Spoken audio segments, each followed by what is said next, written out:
Morning. Morning. Morning, everyone. I'm only laughing because people have a morning face, you know? I'm so used to this. Imagine being in college for 40 years. That's that's why I look different in the morning. Well, folks, let's give everyone a minute to get in the room. I'll tell you what we have in store today. We're, heading toward the finish line this semester. Let's see. Doesn't seem to be anyone waiting for me at this moment. Is everybody hearing me fine? Okay. Let me oh, let's see, why is my camera off? Ah, there we go. One more person waiting.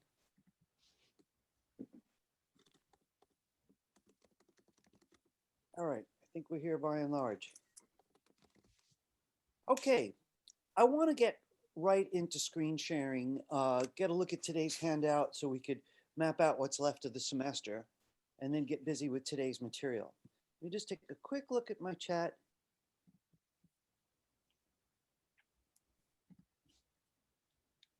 One second there.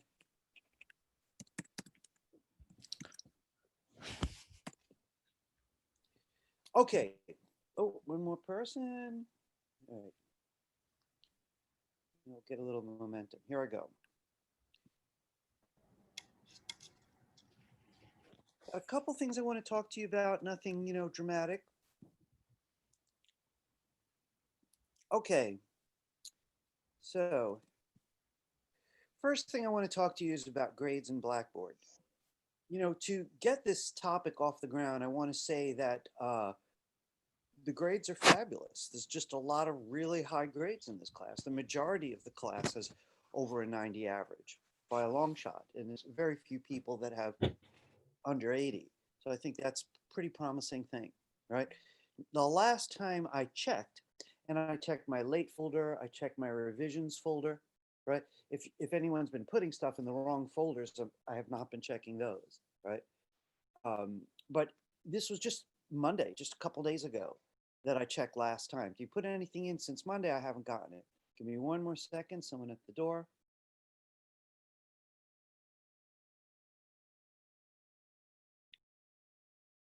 Okay. Again, so if you haven't checked Blackboard recently, please do check.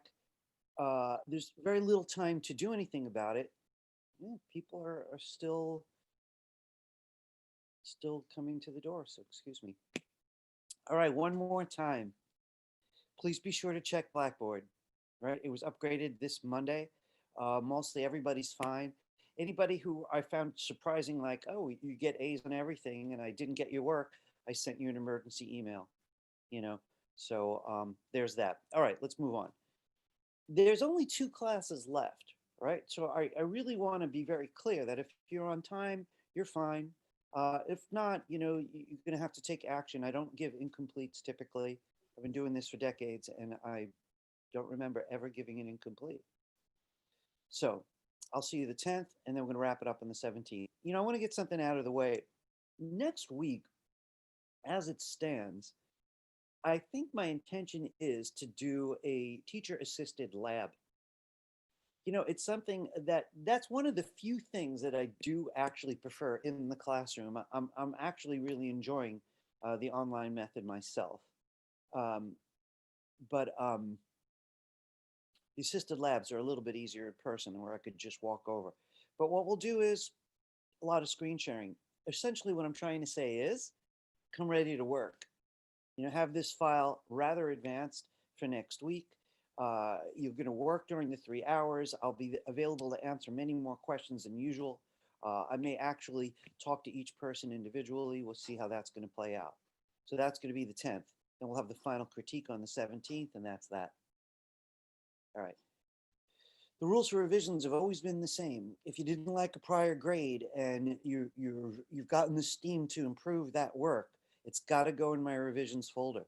So this is the same link that I give you all the time for everything, but inside of it, there's a revisions folder.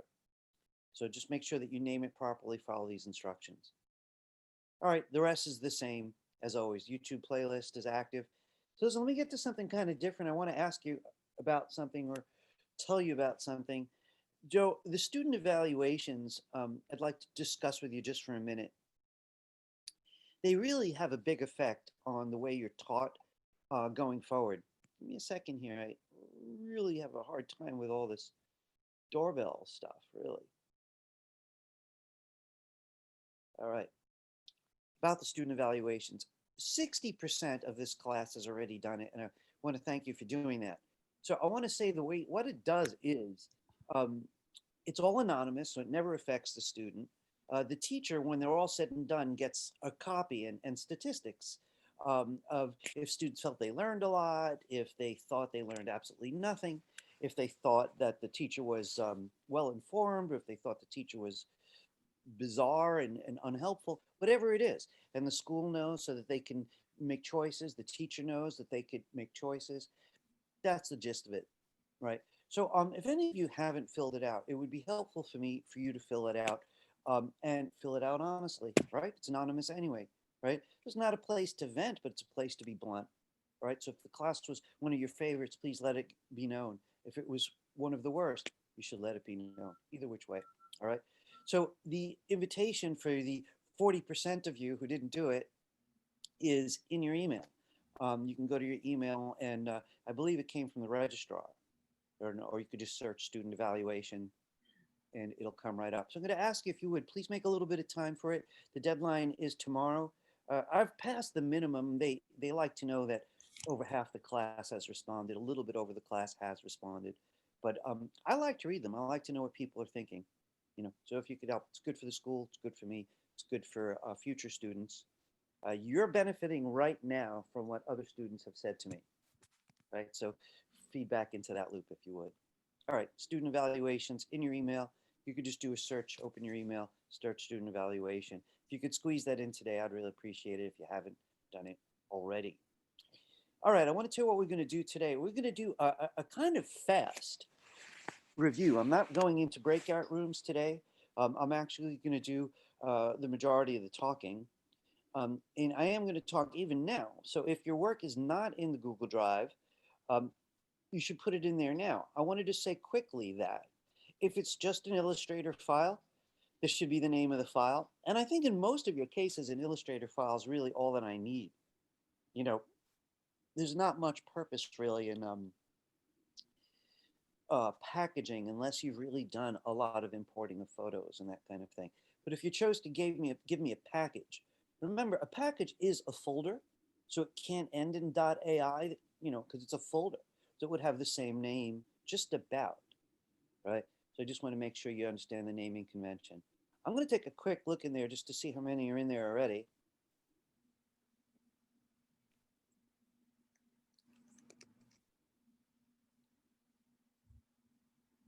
It looks like that must be just about everybody. You guys are so on your game. I just want to mention a couple quick things before we move forward. These are the things that are interesting, that rather, these are the primary questions, as it says, right?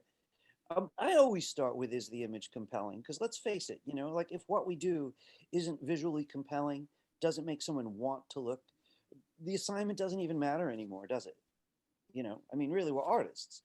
And, if you ask regular folks out in the street what art is, you may not agree with their definition, but you could bet they're going to say things like, poetic and beautiful, which are other ways of just saying compelling. But what or where is it? If the person's just depending on writing, San Francisco there, but there's no imagery from San Francisco, that's cheap. There would have to be some references to that place specifically. But let's say it is compelling, and I know where it is. The text is there to help, but still, is it reimagined or is it just the way the city is now. Remember, this whole project here has a lot to do with you combining what you know about something and your imagination. Bear with me for a minute. Like if you were working for Apple in their advertising department, what kind of things would you say? For example, when the iPod came out, all the ads for the iPod were silhouettes of people dancing. They were holding the iPod up and they were in these like dancing poses and they were filled silhouettes, often just in black. So you would have all these kinds of people, but they were silhouette. I want you to think about this for a minute. Because they were silhouettes, anyone seeing the ad was able to project themselves into the iPod ad because it wasn't a specific individual. So they had this one person with dreadlocks and the dreads made a great shape in the black silhouette, but anyone could imagine being some kind of, fun alternative person dancing. And they had other kinds of people, but it was always silhouette. So it was a combination of understanding the product, understanding it, and seeing what the artist's imagination could bring to it, by the way, to engage the imagination of the audience, which is something we always do, right? So this project has a lot to do with understanding a place to some degree and spinning it in some kind of wild way, So one of the things I'm going to be looking for is, are they actually reimagined or not? Or of course, what could be improved? I'm going to do it really quickly though, because this is just a taste.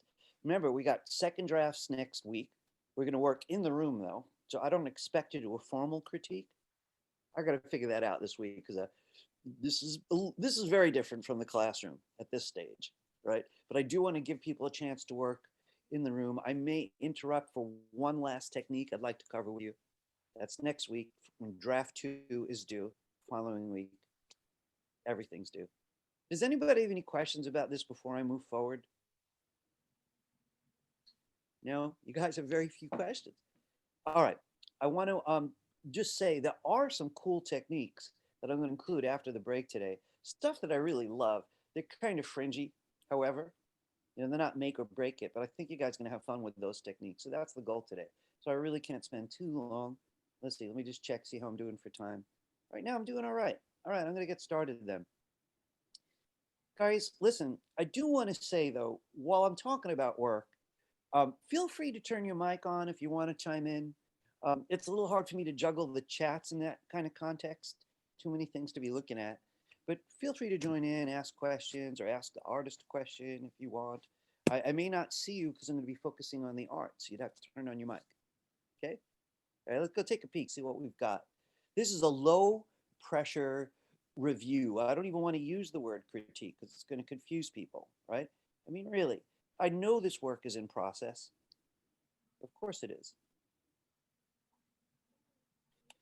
All right, I want to give Shania, my first response. My first response is that I like it. It feels kind of strange and sort of fun. I mean, I'm always interested in the initial response. My initial response. Does it feel professional or reasonably professional? And then is it exciting? So I want to say a couple things that I really, really like about this. I like the flat style. I think it's really working for the artist rather well. I even like the palette, which is really unusual. It's very neutral, right? There's lots of tans and grays, neutral palette. So the certain amount of color really counts. Now, I want to say to Shania exactly. Shania, where are you? Can you wave at me? Oh, I see you down there. I like the way this is going. So I mean, you should feel good. You got a good base to work on right now. So what I'm looking for at this stage is a couple things. It looks like there may be a tornado back there. I definitely see that the tree's windy. There's a mask flying in the air. I really like that touch about the mask, right? This person's stepping on a mask. This looks like it could be a roller coaster in the background. So this is what I would like to see in this one. I'm not exactly sure what you're trying to say about Orlando. Are you saying that it's prone toward tornadoes? I really didn't know that, but if that's your point, and you're going to have to push that further. I know Florida is sort of the lightning capital of the world, more lightning, I believe, than anywhere in the world, certainly in the country. but I didn't know that they were prone toward tornadoes. So again, you'd have to think that through. I love the idea of the flying mask. You might have more if you are going to talk about weather. If this is surreal weather hitting Orlando, I need more garbage flying in the air. Just go to town on it. Really go crazy. If you're trying to tell me that this building is being lifted off the ground, I'd exaggerate the hell out of it. Because right now it looks a little bit like a drawing mistake, even though based on your skill level, I don't think it is a mistake, but it looks that way. So Shania, here's the thing. Clarify what you're trying to say. Give me more of that. The palm tree helps me know it's Florida, maybe more of those. If you're talking about weather, I need more evidence of the weather. If that roller coaster means something, see if you can make use of it. But I'm more concerned with the symbols of the place. What kind of stuff do they have there in Orlando? And the symbols of your reinvention, you know, really. Last thought for you, Sanaa, you with me? Yeah, I'm listening. The last thought for you is it's also all those ideas are going to give you more design opportunity. Because right now the design's kind of hungry. There's all this space here that looks less, done. And I know it's early, so don't hear it as criticism, but you'll have all this opportunity to the left and to the right. So stylistically, I give you a thumbs up. I really like the way this is going. Conceptually, you Thank still you. have room. All right.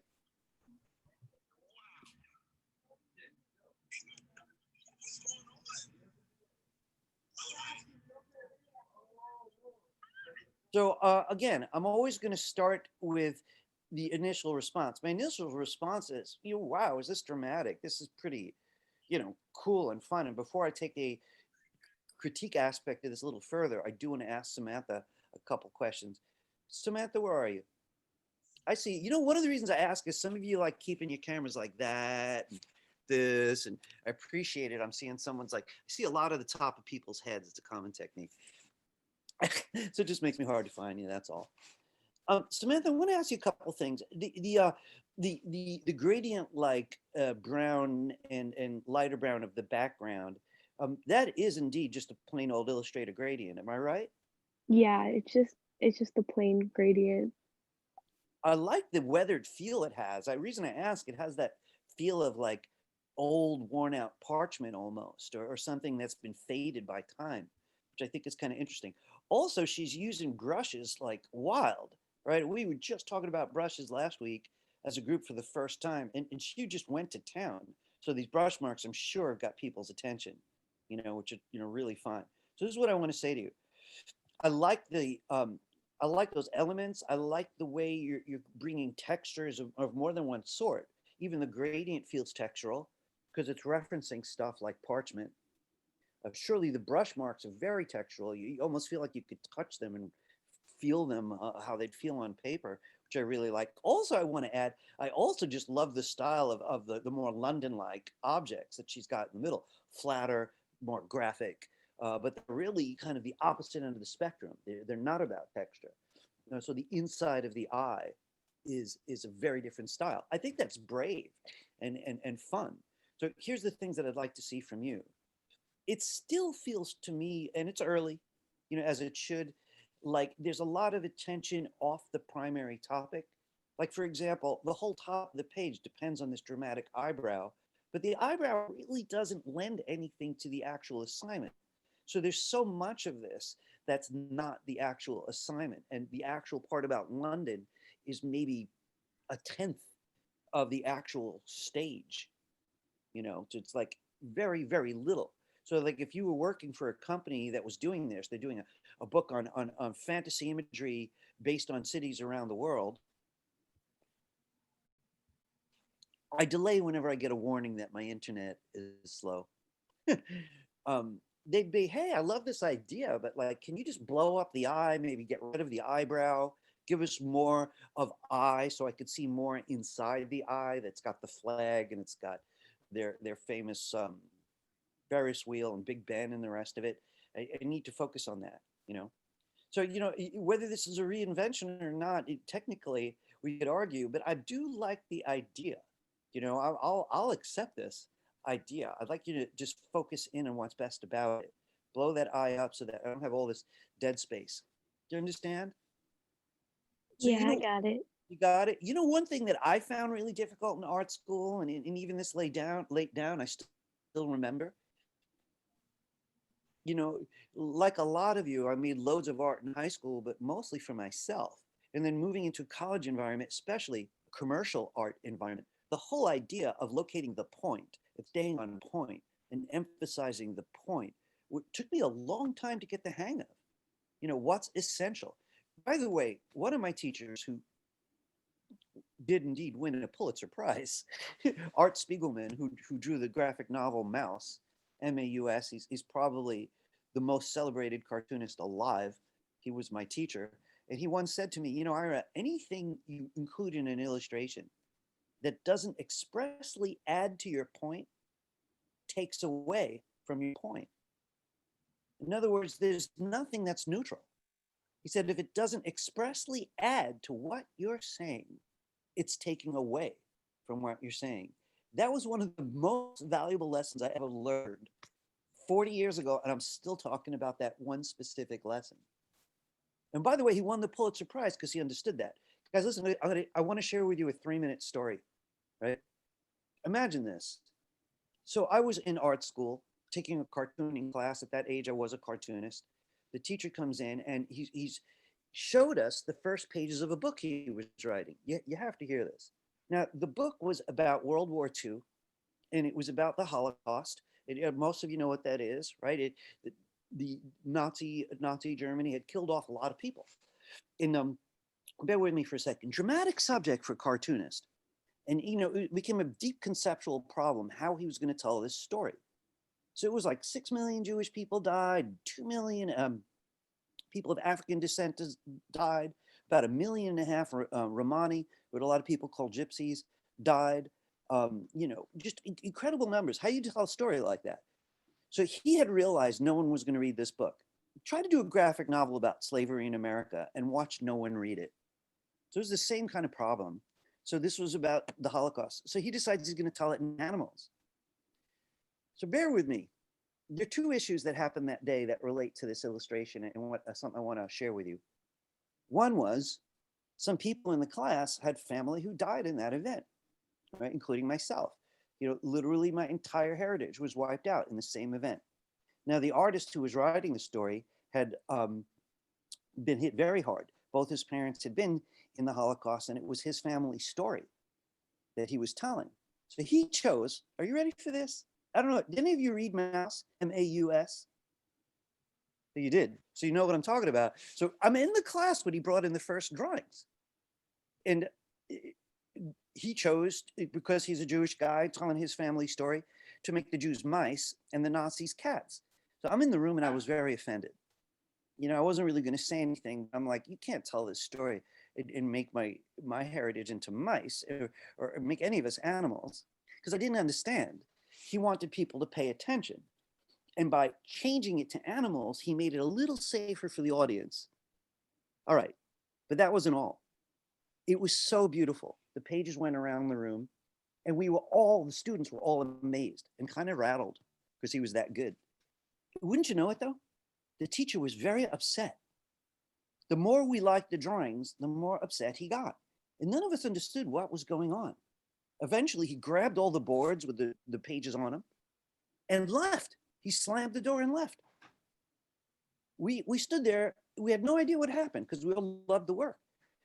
Half an hour went by, didn't come, we all left. Next week, he wouldn't talk about it. A few weeks later, he came in with new pages. Listen to this. This is very hard to swallow. And it was a life lesson for me, right? The new pages weren't nearly as beautiful. They were cruder. They were harsher. And even with the animals, there was something about it that was just an edgier thing. And there was no place to hide. And I've since nicknamed this philosophy, no place to hide. Because what Art Spiegelman was trying to tell me separately was emphasized in this story, which is that all that beauty was taking people away from the story.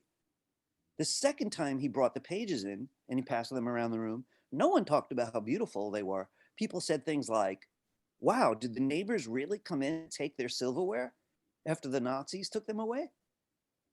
You know, did they really you know, make lampshades out of human skin, and demented, twisted stuff. But people who didn't know the story were willing to engage the story because they had no place to hide. So let me just back off of that story. By the way, so the remake won the Pulitzer Prize, and that story that happened in the classroom, by the way, showed up in a later book by the artist. It was transforming. So listen, today it's lighter, right? We're not talking about stuff like that, but I do want to say the points are still the same, right? What will keep the audience engaged? One is focus, right? Uh, the other might be nothing extraneous. So anyway, I just want to say I really like Samantha's work. I think this is looking great. I love this part. Frankly, I think this is the whole thing, and this should take up most of it, really. And then see if there's enough room maybe to make a little bit, I don't know, if it'll merit more involvement inside the eye. I really don't know. But right now, that's the main thing. I really like the direction it's headed, however.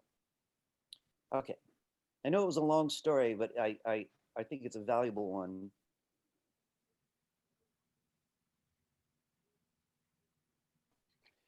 I got to say something that you guys have just gotten so good. It's just fun looking at your work. It really is fun. So this is clearly rather compelling. She did a terrific job finding a way to render the water. Water is such a challenge. It really is. But she just did a beautiful job of the original way. Venice, we got all the buildings of Venice. Venice is really known for its waterways. People make a big deal of traveling around on the famous waterways in there. We got a beautiful bridge. This is just going great. So you used material from last week, put text on a curve. I want to ask the class, first off, just to let Robin know, just to break it up a little bit. How many of you guys are enjoying this piece? Can you give her a thumbs up if you're feeling this? Right, so she's getting a lot of support for it. Robin, I feel, only because I'm greedy, that there's probably more you can do. But at this glance right now, I'm just enjoying it so much that I don't have advice for you in the way of, oh, this is an issue. It really doesn't have issues. If we had to publish this tomorrow, you could. But since you're early, I'm wondering what else you can do. Yeah, I did the water like the really, excitement is all in the boat. yeah. I'm not so happy with like the water. I did that pretty fast. I just wanted to like have something done and just not have it a block of color before this class. But I'm gonna what's it called? Smooth it out on the edges. Mhm. Just not make it look like just a shape that I placed on the page. As well as the little ripples in the water. I'm gonna smooth those out too. Okay, you have to say I understand what you're saying, and you have to go for that vision that you're describing. You got a terrific start even on the water. I'll admit, it's a kind of impressionism in a way, right? It's an abstract expression of water, but it so often is when people draw water, really.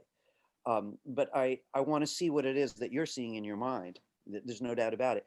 There's a little bit of me that kind of wonders whether we want this much emptiness back there or not. Whether you should show us, the distant, landlocked parts of Venice. You could even steal a lot of your own buildings without having to redraw them. One way to pull that off, though, if you did want to put some cityscape back here, which could make the page much more exciting. Hang on a second. Just have to let somebody in.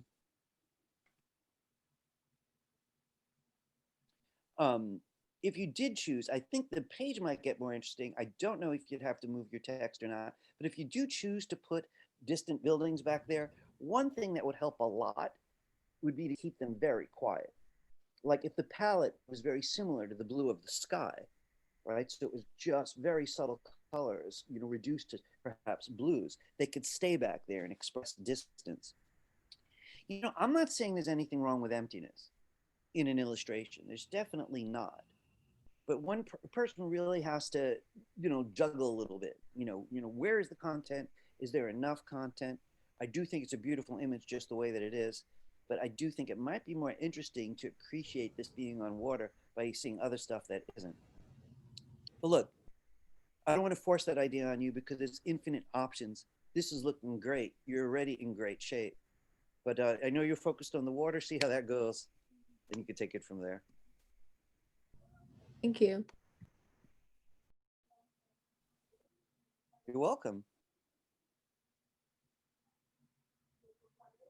This one's fighting back a little bit. Maybe I have to download it. Professor, I just Yeah. wanted to say, I'm sorry, I know I'm late. I was having trouble with my computer. I just put it in the chat. I appreciate that, Miles. You know, you're always on time. You're diligent. Don't worry about it. You know, Okay, and I appreciate yeah. Listen, guys. Just as a group, you guys are all have a very success-driven approach. You know, and I really want to applaud that. I do work at a number of schools and have worked at a number of schools. I have to say, you've all set your own bars high, and I respect that because you're going to need that. Let's just be really frank. Out of every 100 people who want to go into the arts, I don't know how many people actually do it. A lot of them drop by the wayside when they realize what effort it takes. But I have to say, your approach is of people who intend to do this for the life, and as I do. So I really appreciate that. You're late now and then, or the internet bumped you out, right? I know that happens to a few of you regularly. You have unstable internet connections. So I've been. Come with me. Sorry about Yeah, that. I was actually kind of saying that partially for you, to be honest, and I get that. So that's why I'm not harassing the group. You've more than earned understanding, to say the least. I want to see. You know, I'm pretty sure Natasha's had, you know, really kind of unusual problems because of outages where she's staying. Um, Natasha, you here? I know she often has to take this. I, I do believe she's in Africa. I forget where. And there's been taking my class from the African continent, which is great. I've had students take my class from Asia lately, but I think that's the first one in Africa. So I don't know if she's had trouble uploading this. I do want to get a quick peek, so just give me a minute. She will be watching this later, almost surely.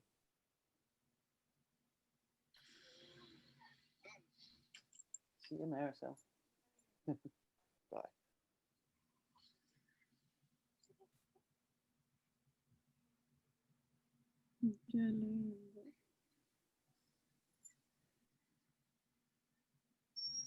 No, there is nothing here. All right.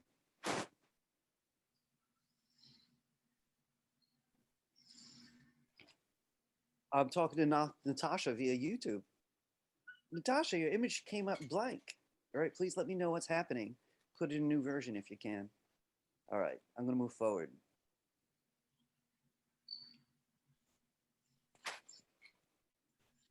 All right, let me back up a little bit on this one.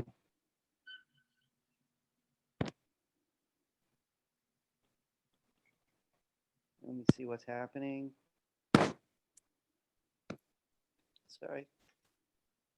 Momentary tech issue. There we go.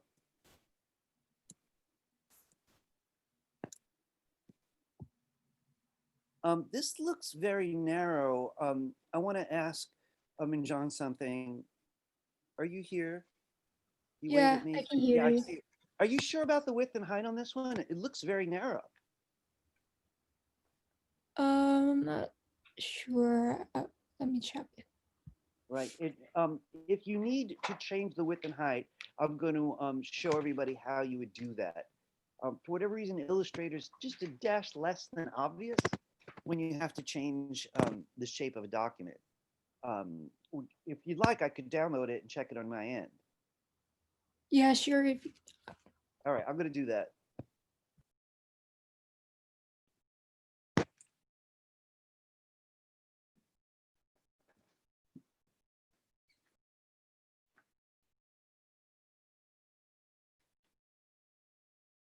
Now, before we do that, I just want to remind everybody, it's 14 inches wide by 8.5 tall. It's okay to switch that, right? She's going with a vertical document, so I'm going to be looking for 14 tall by 8.5 wide on hers.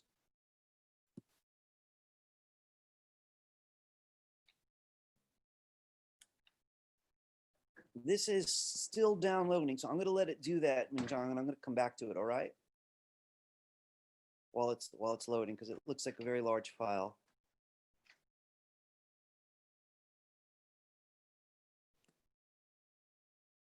And while it loads, I'm gonna move forward. We'll come back to it once it's ready.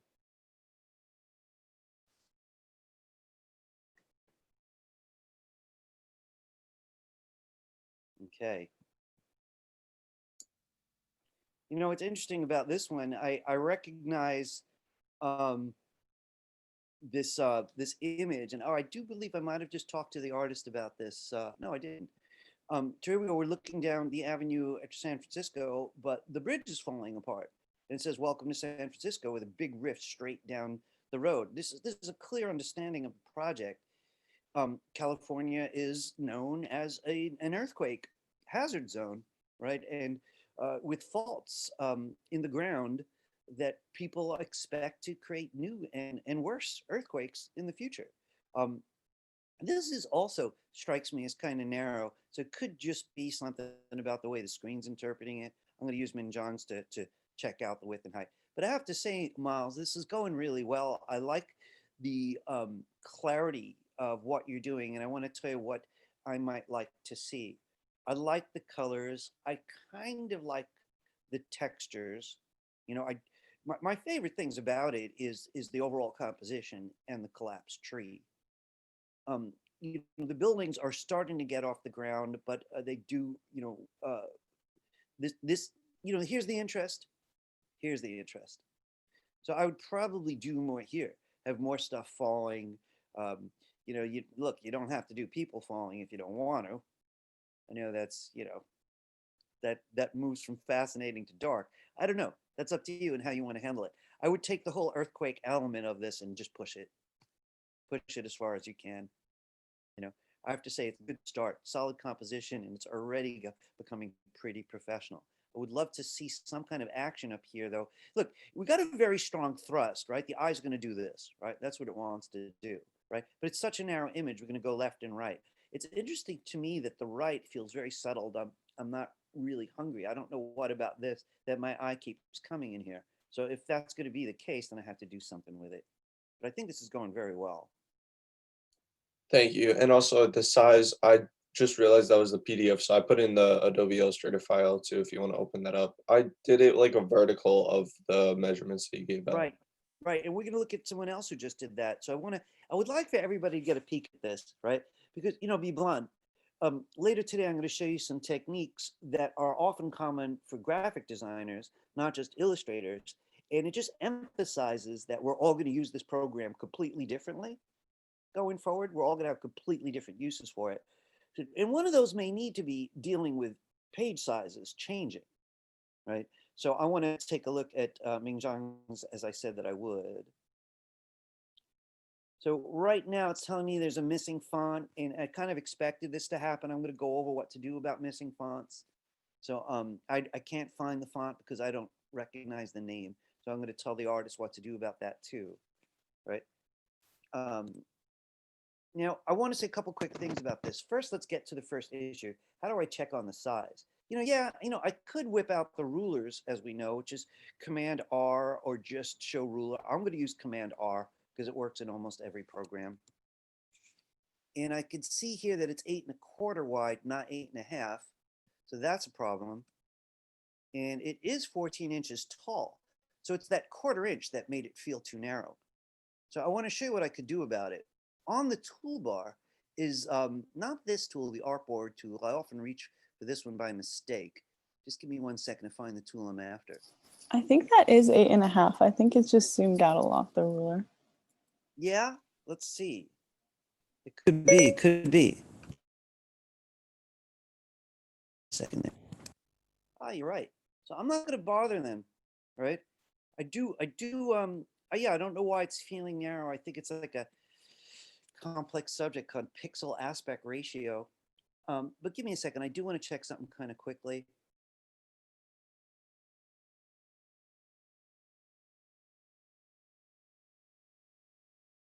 It's something I wanted to show you. It's we used to call it the page tool. It's possible that the name just changed.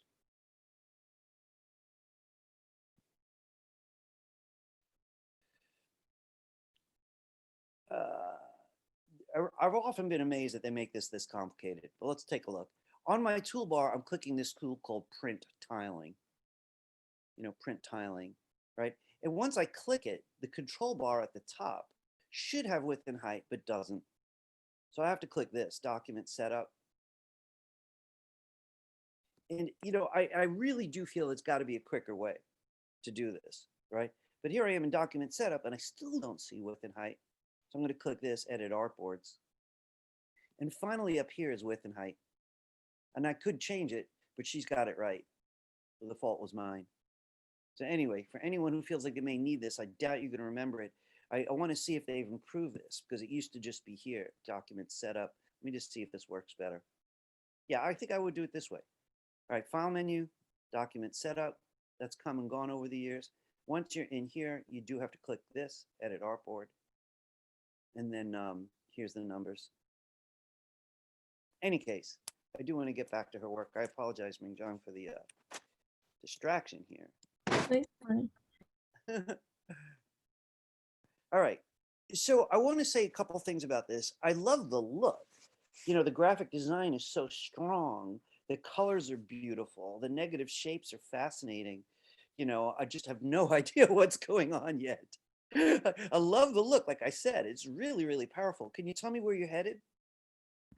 So I was thinking of making an Seoul City with the neon signs, because I heard that a lot of foreigners have their first impression of Seoul is like a neon city. So I was thinking of doing it.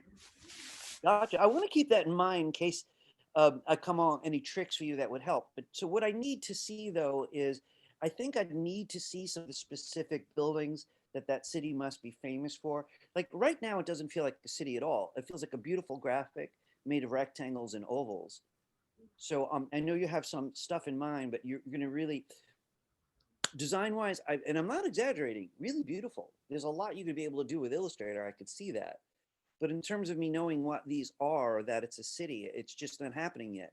It could really be some, kind of industrial factory or something, right? So, 1 week more. I'd love to see more next week from you so I can have a clearer idea on what you're actually seeing. There's 2 weeks till it's actually done. It's beautiful, but right now, I don't think an audience is going to be able to get it just yet. So you kind of know what your mission is. Is that clear? Yeah, it was. Thank you. All right, good.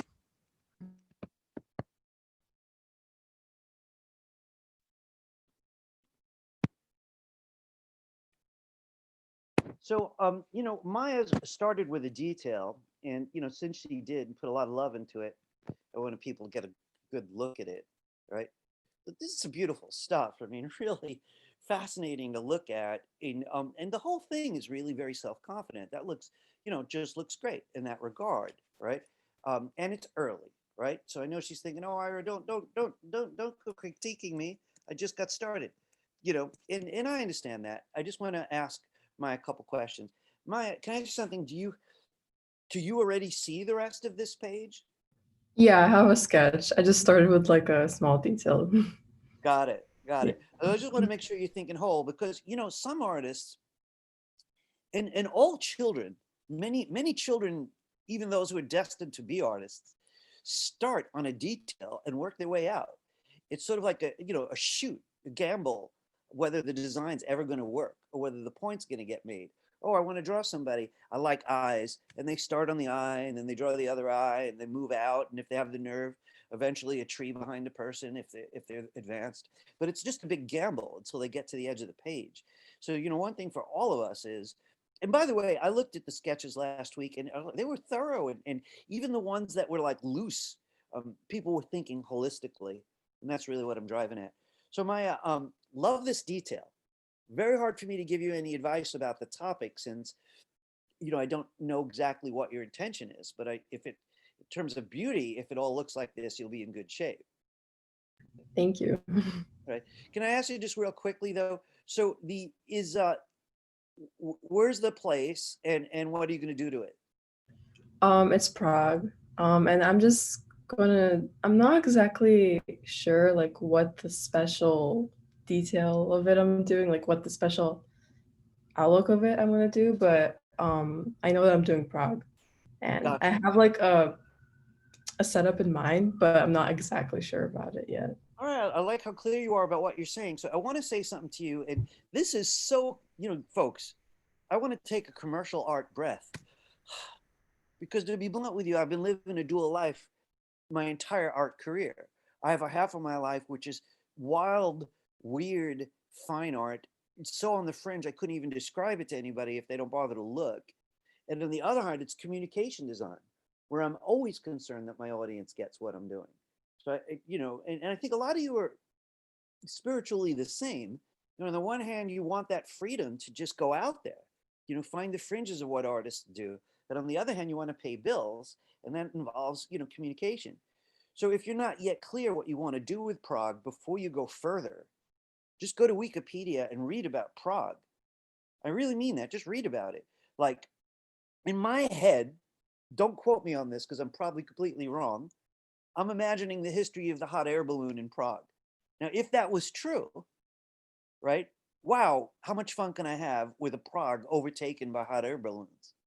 Where everybody's commuting in a hot air balloon. If I'm wrong, of course, I can't do that, right? But I'd want to know something about that place before I go any further. Don't hide in your own drawing because the drawing's looking beautiful. It's an easy place to hide, but we can't do that, as Art Spiegelman taught me. So.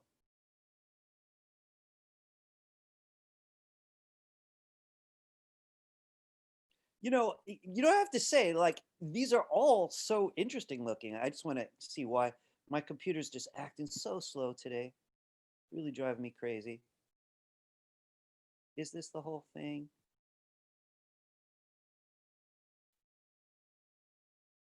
Maya, is any of this cut off, or am I seeing what I should? The other Maya. Strange You're point. seeing what you're supposed to be seeing. All right, good.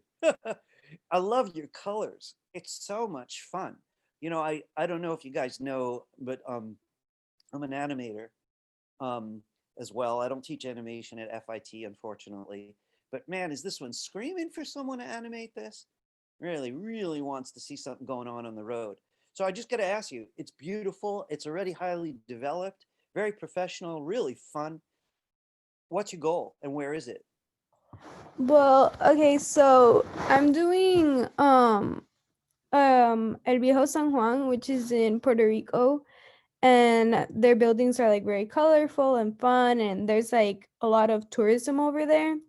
And I just wanted to like be able to show like the part that the tourists see like constantly, like the beautiful side of it, but then also be able to like portray like a hidden message of like that there's like more going on, like crime. There's a lot of crime over there. I want to like eventually put in like stuff that has to do with like natural disasters like earthquakes and hurricanes because we have a lot of those. Right. And yeah, I already started like if you see on the pink building in the back, I try to like make it to look so like if a piece of it fell out. I'm still working on it though. Gotcha. But yeah. So I want to say a few things to you. I love the colors. They really speak Puerto Rico. They really speak Caribbean. And I want to say quickly, I've been there and I was in the tourist part of town, and down a hill is like this mysterious area where the tourists are told not to go. So, Oh yeah. so naturally I went down there, and it is in a minute someone saw me with a camera and walked right over and said, "Put that away." Yeah. And I was like, hey, that's how much scary crime was going down in that part of town.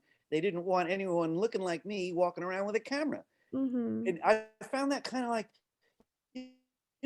fascinating. And I see what you're driving at. Two sides of the same town, right next to each other in this beautiful, Yeah. beautiful place. A lot of pride in that part of town, even with its issues. There was a lot of pride there, and there was a lot of fear of people taking more control of their own location than they have the right to.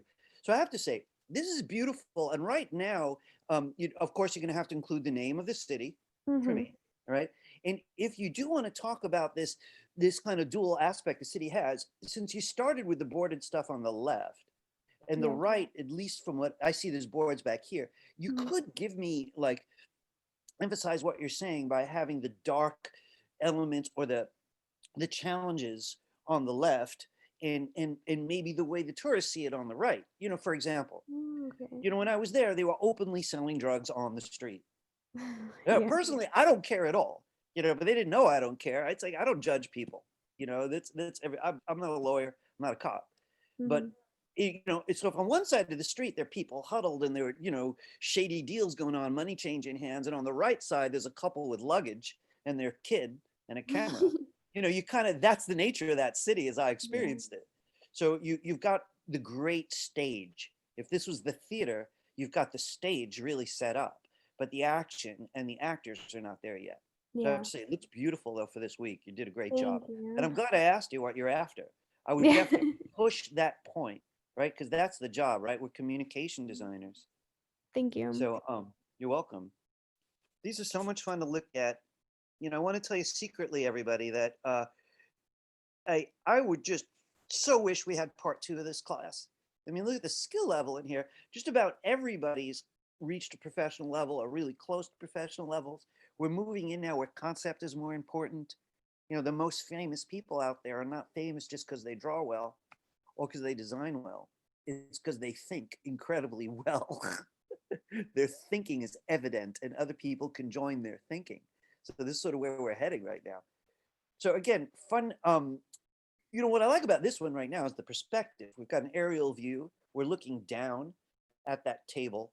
And this person here's got their chopsticks out. So I guess this is going to probably be, developed into a food bowl. Even here it says, the name of the place. So I just want to ask the artists kind of quickly about their goals. Lee, why where are you? I'm here. You're here? Oh, there you are. So, what's your goal? What do you want to do? I want to show the favorite food in this city was hapa. So I just show like the people was eating and on the hapa, like all the cities on the hapa.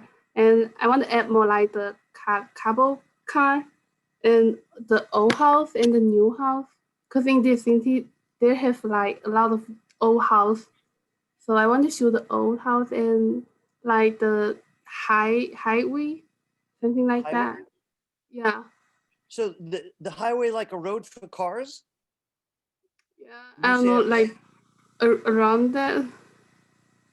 So listen, guys, if any of you are Leeway, I have to apologize. I don't know if my Brooklyn accent makes me hard to understand because I'm the worst hearing people's accents. It's embarrassing because my family's from all over the world, but I'm having a little hard time understanding you.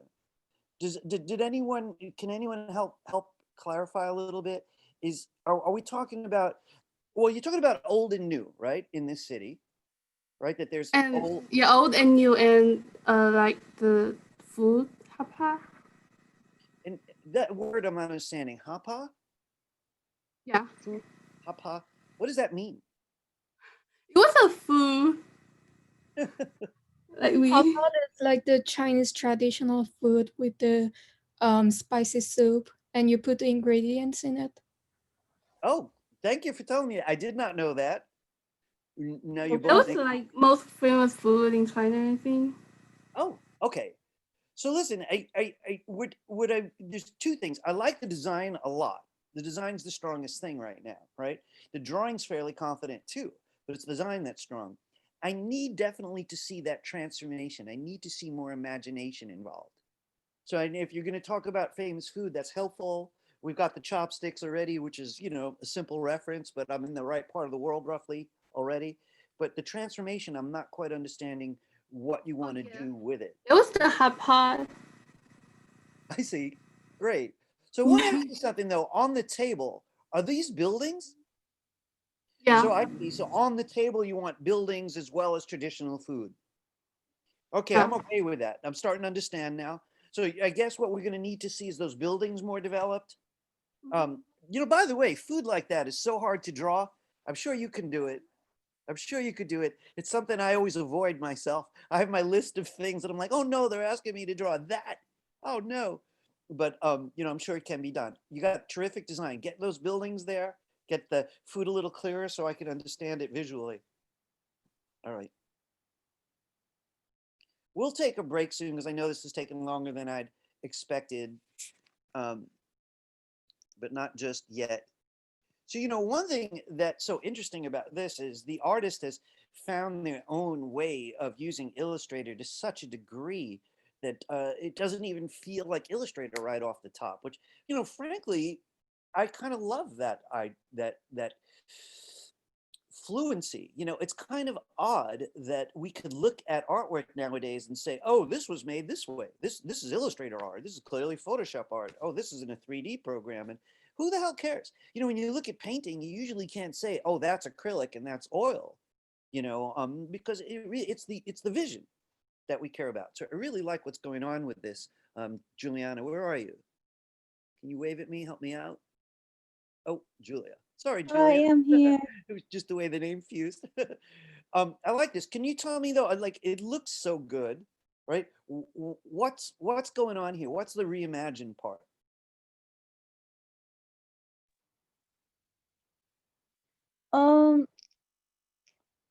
See, I don't like it like at all. Hmm. But it's also only about like half done. Okay. I've been So tell me, what's the imagination part gonna be?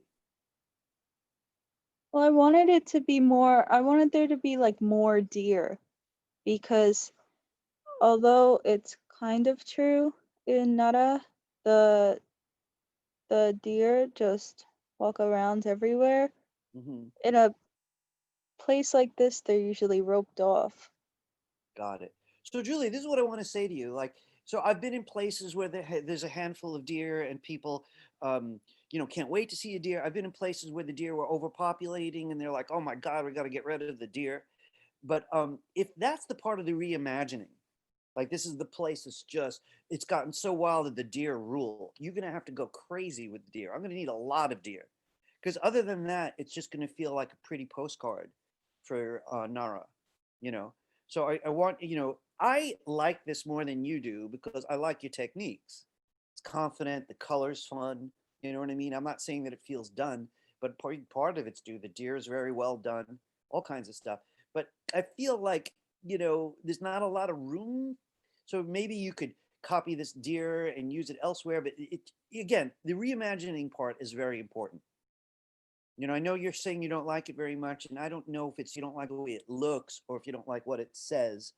Right now, I kind of do like the way it looks, but I'm rather hungry about what it says, because it's like any pastoral place in the world. I've seen places upstate New York, other than the architecture. So, you're going to need to bring your imagination to it.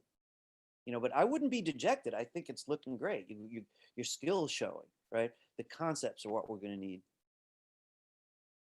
Right? Do you have any questions for me about that, or? Do you think there's another way I could continue to add the reimagining part? Well, I would make if your idea is that it's overrun with deer, that's kind of slim. Like you said, it's kind of true already. There's already deer there, so you'd have to go further with it. And if you wanted it to be truly about the imagination, maybe the deer rule to such a degree that they're not the deer we're used to. Like if they took over a place, right? Then we're implying that perhaps they could act like humans. A deer could be on a cell phone. Another deer could be like carrying a briefcase. I don't know, and that would be reimagined. Oh yeah, this place used to be the country, but then the deer took over, and this is what they did. So like right now it's a little crowded, so there's not a lot of room. And with the lake there, I'm not sure where you'd put the deer. So you could conceivably the lake, maybe move this building in the background so I know it's Japan, since that's its main role, but it's not the star of the show. And if I eliminate the lake and I move the building in the back, then I have a big empty area that I could activate with more deer and something kind of fun. So I mean, you got the skill, and I'm asking you to I'm trying to encourage your imagination. So again, take away the stuff that is not the point, so you have more room for the point, right? Use the building because it's just a reference to Japan, but put it back there. It's not the star of the show. Make room for your concept. Thank you. You're welcome.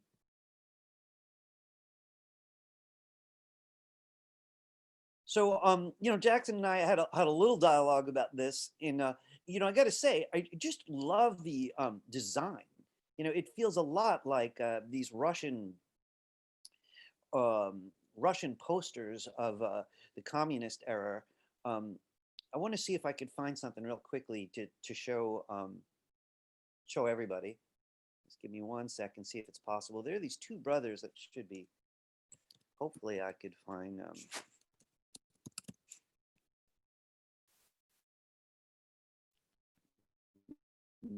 There's people with that name.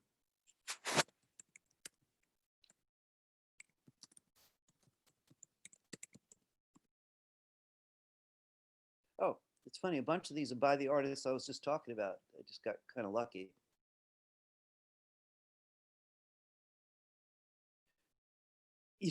It's just gorgeous graphic design, and these people, of course, didn't have Illustrator or Photoshop, but so much of it looks like they did, and it's just this bold kind of design.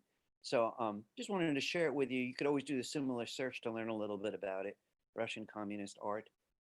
It's been a big influence on artists even in this country. But again, I don't really know what's happening. I wouldn't know at all that this has to do with Bucharest. Not that I'm an expert in Bucharest. I don't know anything about Bucharest, but I would like to. I might need their landmarks or anything that is famous. If you go to that city, please see this type of stuff. So just not generic city. You could have wrote New York up there and everybody would have accepted it. The other big thing about it is I need your imagination. So if this guy's a leader there or something, what about him? Like what's the point? I like this design a lot, Jackson, really, and I enjoy your work in general. But I'm definitely looking for your imagination at this stage. Do you have something in store for me up your sleeve already? Yeah, a little bit. I mean, I think the work definitely, like when you just look at it, you're not like thinking about like what I'm thinking about, I guess. But I feel like if I like dissected this, it might make a little bit more sense. Well, tell But me, so what's the reimagining part? okay, so basically, Romania was a Russian satellite country for like 40 years, and my reimagining is that it never left the Soviet Union.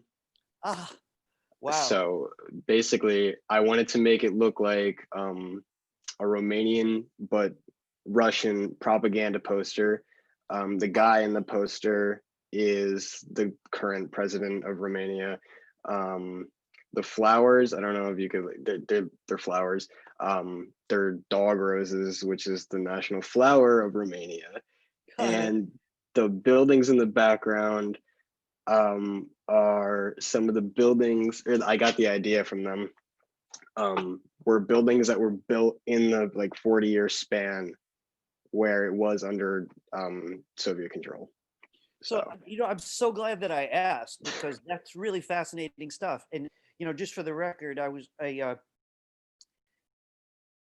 not to be autobiographical about it, but I had a little experience of what you're describing because I went to chase my heritage in Lithuania, which was another area that had been taken over by any number of countries, really, but most famously the communists. Which didn't go well for my family. Again, yet another time we got trashed. But I got to see what it was like, these countries that had their identities flat out stolen for decades, or worse, and how they still feel about it to this day. How the shadow of communist Russia and the USSR anyway, and contemporary Russia as well, just looms over a whole bunch of countries, especially in the Baltics, up north. And so I hear that. So this is basically what I would say to you. If listen, guys, hear this out. I'm going to talk to Jackson like we got hired to do this. I'm the art director, right? We're kind of business. We do a lot of editorial art. They're doing an article on these areas of Europe that are still dealing with having been invaded decades ago. And I'm having a conversation with one of the artists on the team. And this is what I'd say to you. If you're trying to say that even now, right, this looming shadow exists, or in your fantasy, right, now, this old government still rules where they shouldn't. We have to express present and past in one image.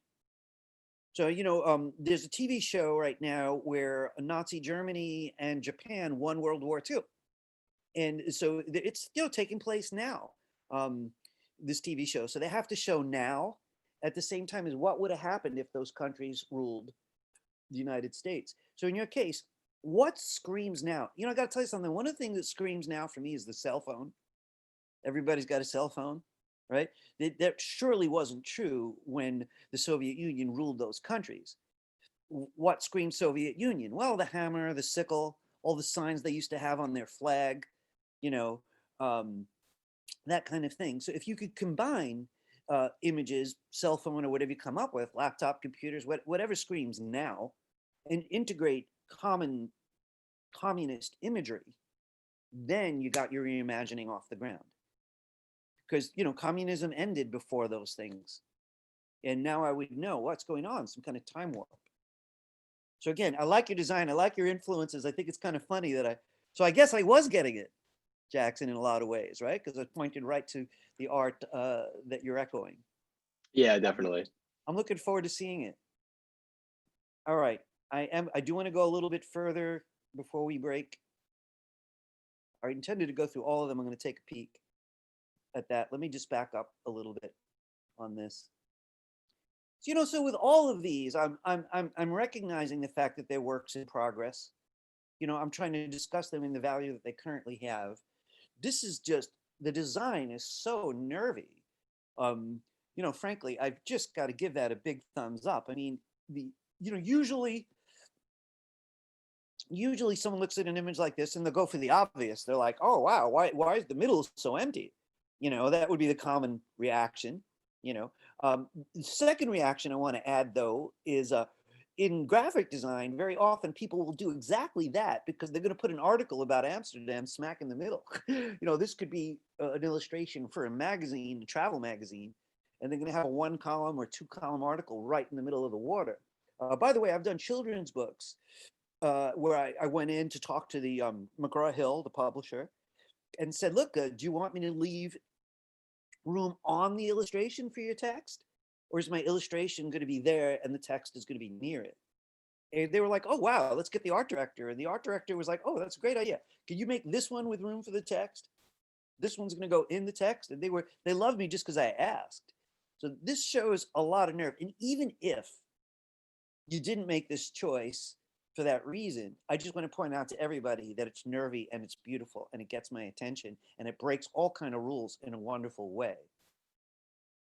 But let's be realistic.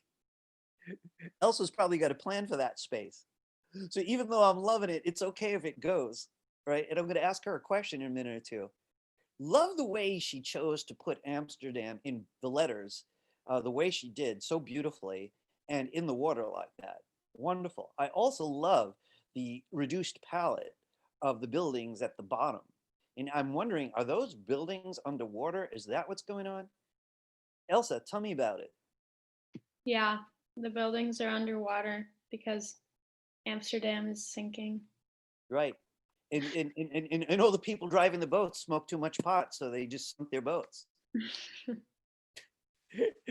Is that a shocking statement from your teacher? It's been quasi-legal in their city forever, So, it's lots of lost weekend stories coming from Amsterdam.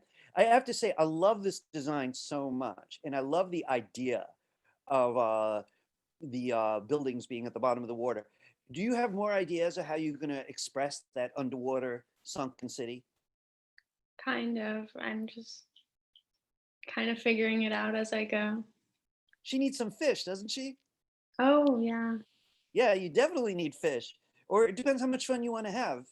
Fish at a minimum, but you could do anything you want. If you like an octopus, you could have an octopus. Whatever's going to make it interesting. It depends how far you want to go. You definitely, right now, you got the right colors, but there's no sense of water being, around the buildings. They're just sort of immersed. It could have been the distant sky. Without the floating letters, I almost missed the point. But now I'm starting to get it. So you may need some currents You definitely need some fish or seaweed or other sea creatures. If you wanted to take it further, you could have other things floating in the water that represent Amsterdam. Yeah, Or I the was fish gonna could be do doing things that people do in Amsterdam, Mhm. or anything like that. But right now, you got a terrific design, really confident stuff going, a lot of room to play. But it's mostly going to be about letting us know what's going on. Listen, I do want to say though, if it says Amsterdam and I'll see fish and stuff, is there any way to scream Amsterdam at me? Is there any other stuff that makes Amsterdam look different than, say, like Brooklyn? I mean, the buildings You know what I are mean? pretty unique. True. That's true. You don't really see those buildings anywhere else in the world. Gotcha. So right now, I'm wondering if you can find anything else, please add it because I've been there, and those buildings were beautiful, but they didn't strike. They're not striking me as enough to communicate a place. So I'm hoping you could find something else. Either which way, though, more action in the water, Okay. right? I mean, really wonderful design. I'm excited to see where this is going to go. I want to see how many there are left while I figure out what to do about a break. And, I think, let me just think this through for a second here. You got to look at my own handout.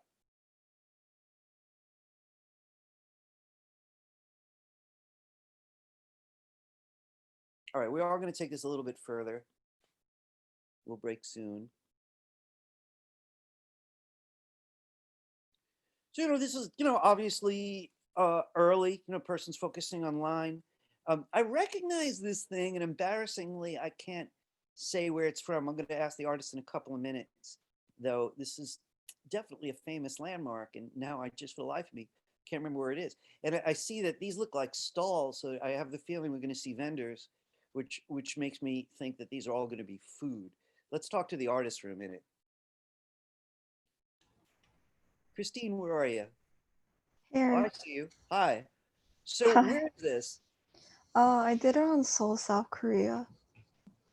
Are you from there? No. Oh, because I get a lot of people. It's a popular city for this assignment. So I was suddenly wondered, boy, do I have a whole, contingent of students from there just because it's so popular. It's funny how there's a handful of popular cities we have not yet seen at all in this class. Not one, Paris. But anyway, so that's what that needle's from. I knew I recognized it from somewhere. So you're going to be focusing on food? Yeah, there's like a place in Seoul where it's like really popular for tourists that they come to. That's called Myeongdong. And it's Okay. mostly like a shopping area and like a street food market. So here's the one thing I want to ask of you, right? Like, so if I went and took photos in that street food market and say use them to make an illustration, would it be reimagined? So on what level, how far do you have to go to know that it's imagination and not just historical recording? You know what I mean? So it's like, in what way can this take it further than just people eat a lot of street food in this city? You know what I mean? So I don't know. I mean, do you need people all over the place eating food? Do you need to copy these 100 times so it's food stalls out into the distance? You know what I mean? Remember, you could do a lot of copying and pasting after you got a few of these stalls actually finished. But to reimagine it, one has to think over the top. You know that expression, over the top? It's a big American expression. Jim Carrey, the comedian, is famous for his rubbery face and everything so exaggerated that's over the top. There's times to be subtle, and there's times to not be subtle. I don't think this is a good time for subtle because what you're saying already exists, right? A lot of street food in this city. So, for example, if someone's going to talk about how crowded Manhattan typically is, it can't just look like rush hour. We'd have to exaggerate it, and how would we do it? Would we have people coming out the windows? Would we have crowds on roofs? Would the streets be filled with people and cars? How would we make the point that it's reimagined? It has to be exaggerated. So I have to say, this is a little early. I don't have more to say. Kind of fun design off the ground. But I do want you to, we'll see more with color from you next week. But also, you got to bring some more imagination into it. You're heading in the right direction. Exaggerate. Exaggeration could really do it.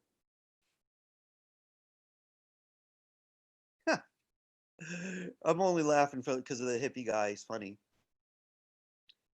All right, so it says get happy in Boulder, Colorado. And it's, it really is funny, like right off the bat. Like I don't know much about Colorado, but this is sort of the way that I imagine it. It is a kind of you know, cliche that all the modern hippies go out there, the older hippies go out there. Look, he's got his sandals on and his rainbow shirt. He's making his peace sign. But it's also famous for nature. She's worked really hard on this waterfall. Kind of a fun interpretation of a waterfall. Big fuzzy rainbow and the smiley face. One famous street. They're very, very clearly referencing this place. So I just want to say a couple things to you, Carly, about this. Here's my feeling about cartooning and how it might fit this project. Carly, where are you? Oh, I see you. Hi. Hi. So one second here. Oh, God, all these, I've got more than a couple people sharing names in this class. Could you, oh, there you are. Hi. So listen, when it comes to cartooning in illustration, I have an open mind. I really do. As I mentioned, I have a cartooning past, did a lot of studying. I still do a lot of animation. So I'm always asking myself, like, where is that line? Does illustration end somewhere and then there's a border with cartooning? You know what I mean? It's a tough question, really.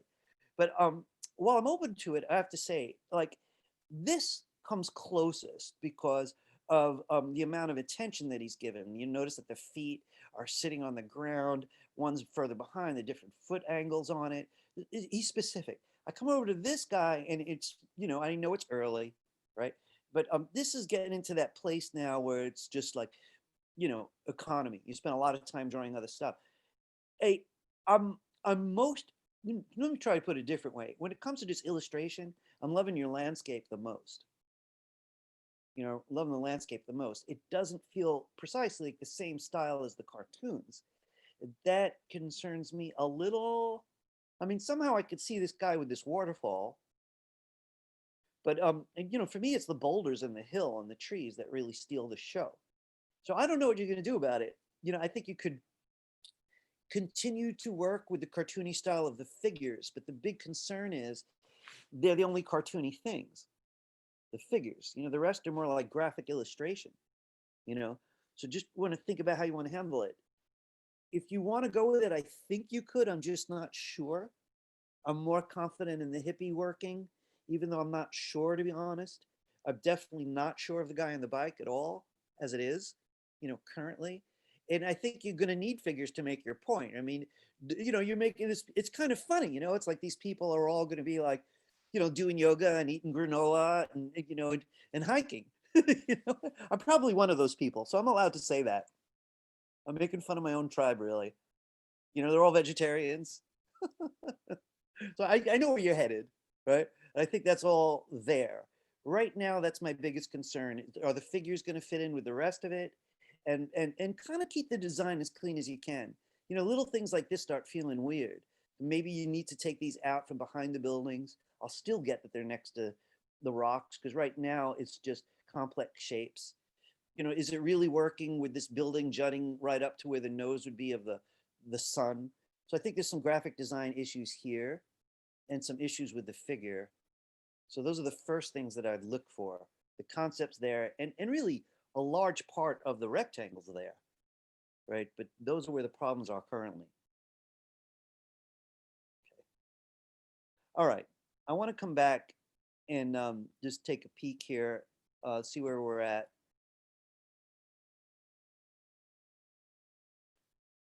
Folks, listen, we usually break around now, right? And I know you all need it. It's, how could you not?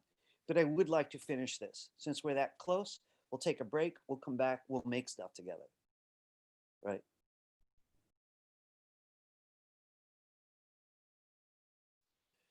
So, Angel, I really can't comment on this, right? I mean? It doesn't affect, your grade, but this is just, crazy undercooked. So I don't want to torture you, right? I just got to say, next week, bring me more, right? Like it's, way too little to discuss. So, it concerns me a little, but there is time to make up for it. So if you do that, there won't be any impact. I think you skipped mine. Did I? Oh, Yeah, because I was right after oh Carly. yeah. So I there's often get thrown by the similar names, and that's goofy of me. I've always been bad with names. I'm gonna download this one because it's kind of large. yeah, I think I have pictures, but they're like all hidden. Got it. So by the time it's done on the final project, you could just delete the photos. You could decide how you want to handle it for next week. Next week I don't really plan on doing a group critique per se. I plan on like talking to people individually on screen so others can eavesdrop while they work. That's the plan for next week. It's what I call an assisted lab. So you're all going to work, and then people are going to ask questions. I may call on people, and right now I'm going to let yours load while I move forward, right? Okay. And then I'll come back like I did for somebody else.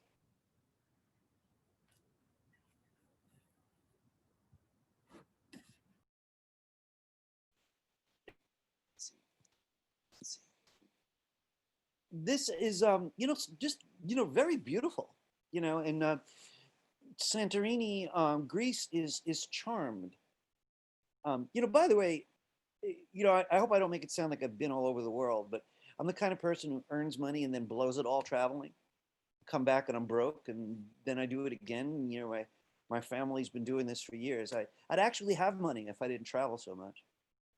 But Santorini as a place I've been, and it's blue and white, screamingly blue and white, just like this illustration. We got the Polaroid camera up there, letting us know that people love to photograph it. Very likely a place for tourists. It looks like there's money coming through the cracks of the walls, which is kind of interesting. So there's cracks in the walls, and I'm not asking the artists anything yet because I like you guys to know what at least one person sees and thinks based on how the stuff feels.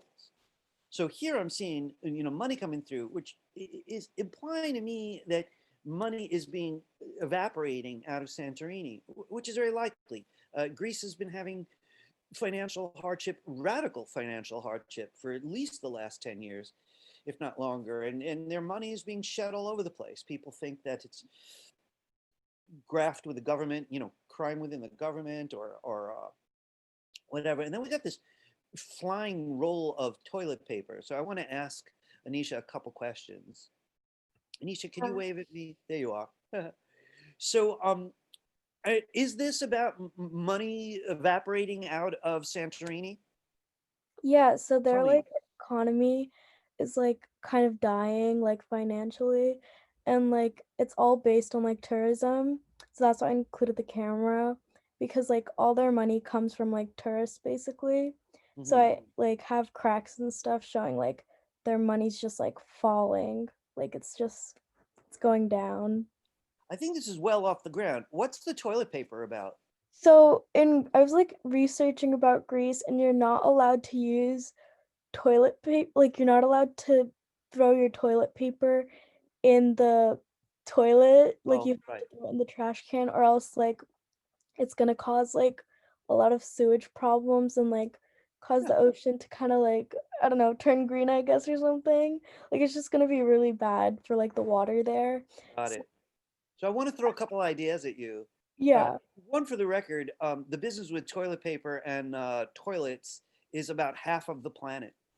You're going to see that all over the South Pacific and probably Central and South America, definitely South America, uh, very likely African continent as well. So it's not unique to this area. You might want to let it go, especially since it's confuses the larger topic that you're making, which is about money in this area. So, even though it's kind of nicely drawn and kind of a fun, strange element, I thought, oh, is this COVID? Everybody wants to buy up the toilet paper because they're afraid of the pandemic, using up that resource. I'd let it go only because it confuses what you're trying to say.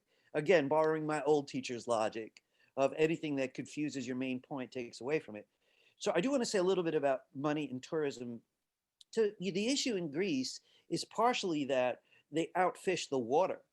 So I mean, the whole place is like over 1,000 islands, a couple thousand islands, but there's no fish. They've just outfished it, and their economy had so much to do with fishing, and they just wiped it out. So there's that. There's problem with the government. The tourists are the only way they're still making money. So even though money's coming through the cracks, you could argue that their infrastructure, their culture is cracked. Uh, but tourist money really helps make it happen at all. So here's what I would suggest to you specifically. I'd let the toilet paper go, and I'd give me more to let me know that there are tourists involved. So I either need to see luggage, or little family, husband, wife, kid, maybe with luggage, something like that. Maybe a tour boat, something to let me know that this is referencing tourism, because there's no reference here. You have the beautiful landscape, very nicely done, and the money coming through cracks, and the cracks are pretty well done too. But I have no idea, what you're trying to say. So if there was any way to let me know more about the economy falling apart, and that tourism is part of what you're trying to say, that it's their only income.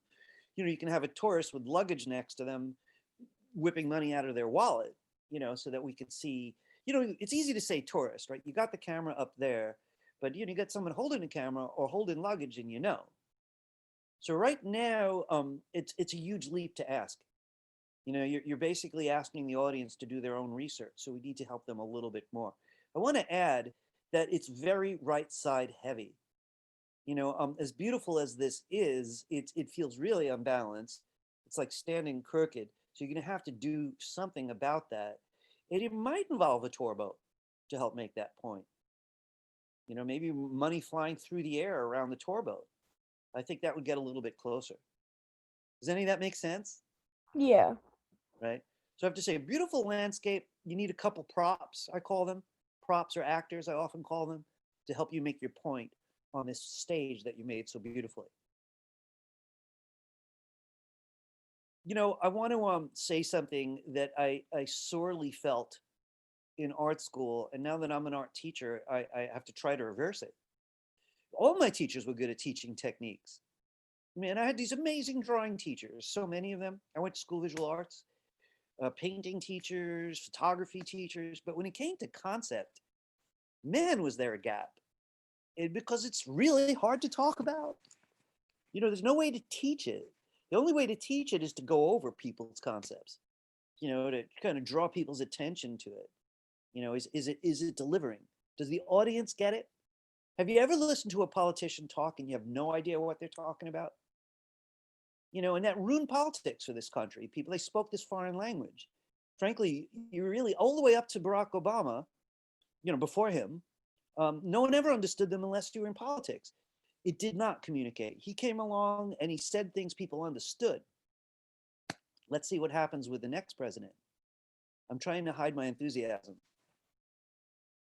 All right, anyway. So again, beautiful image. This is a fish tank. And it says, welcome to Orlando. Beautiful top of the water if you could make it out, right? And there's Orlando. There's a little bit of Disney, Disneyland, I guess it is, which I really, really like. One of the big issues I'm having right now is just an optical thing. This black line in the back feels so similar to this one that it confuses the space. It almost looks like a frame within the tank. It's flattening out a little bit. I see how Andrew, how you may need that line. I'd consider using a blue or some other color that's really, really quiet, so that this line gets a lot of attention, right? Because blue on the left, blue on the right, space around it. I can't help but look at it. This one, not as much because it's so out of the action. But I definitely they're just placeholders for now. I'm not really done with the background. Good. So anyway, just keep that in mind. Just work with those lines in the back so they really get back there and don't get any attention, because we want all the attention on the water and the buildings. I have to say the concept is solid. You're basically telling me that you're imagining Orlando underwater. Somebody else had mentioned about a place sinking. Is there trouble in Orlando? Are they expecting to, be drowned? I mean, there's just a rising sea level around Florida. Right. So I think this makes a hell of a lot of sense. All the coastline is threatened. I come from a coastal area, the Rockaways, if anybody knows Rockaway. We saw it flood completely just a couple of years ago, and we're reaping what we sow. But at least this, brings our attention to it. Andrew, I really like the way this is going. Love the way you're using the shape. Beautiful lid on the fish tank. The whole thing's really confident, really going very, very well. I don't have corrections, and I know you have more already in your mind. Basically, I just want to see more of what you already did, just to see it fleshed out more. Really like activate that space inside the tank, so it's a good meal. Your concept's there, the artwork's there. It's early, so it's just a dash hungry, but it's going in a great direction. I'm really kind of expecting a lot from this. No pressure. All right.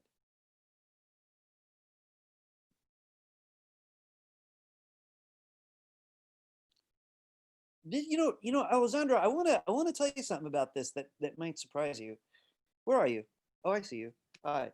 If we had a part 2 of this class, I would have one assignment that was about getting rough. And I don't mean conceptually, I mean drawing wise. I have so many tricks that I'd love to share with you guys about looser Illustrator files. They don't really fit in an Illustrator 1 class because they don't help teach control. And so much of what we need from Illustrator is control. It's not really typically about expressionistic behavior. But it can be, but it really can be. And so many of my favorite illustrators, I mean to say, have wilder styles, much less contained. So in a sense, I'm kind of excited to see that amount of looseness, and we'll see how it plays out. All right, so these look like a reference to the subway just because of this. I'm thinking that I'm on this train platform, and now that I see that, I could tell that this is indeed a train. We've got a Van Gogh, we've got it looks like Van Gogh to me anyway. It's a whole Starry Night reference running along the side of the train. So I want to ask you a couple of questions, one conceptual, one technical. So first, let me ask you a technical question. So are the loose lines going to stay? Are they there just to help you think? Or are they or do you expect them to be part of the finished product? I'm actually still debating whether I should keep it because I kind of like the loose style, but I'm also gonna do something that is like smooth and like fully rendered. So I'm gonna do 2 versions and see which one I like. I want to show everybody something technical and rather useful. I'm going to have to download this. This one looks like it's probably a light file, so I think it's going to load quickly. There we go. And that's because there's no photos. Let me get this out here. I want to show you something.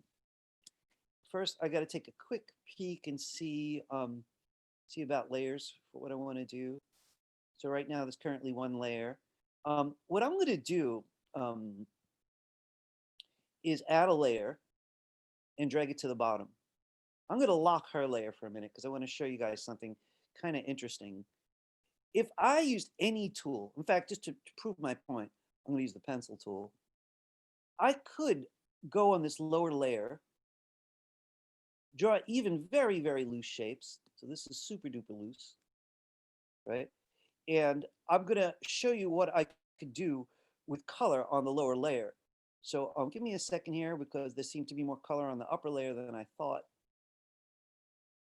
So give me a second here. I got to move this away. My screen is so dirty that I really have to clean it. I couldn't tell that there was something back here. Okay, so there's a big color background. I'm going to take that out for a minute.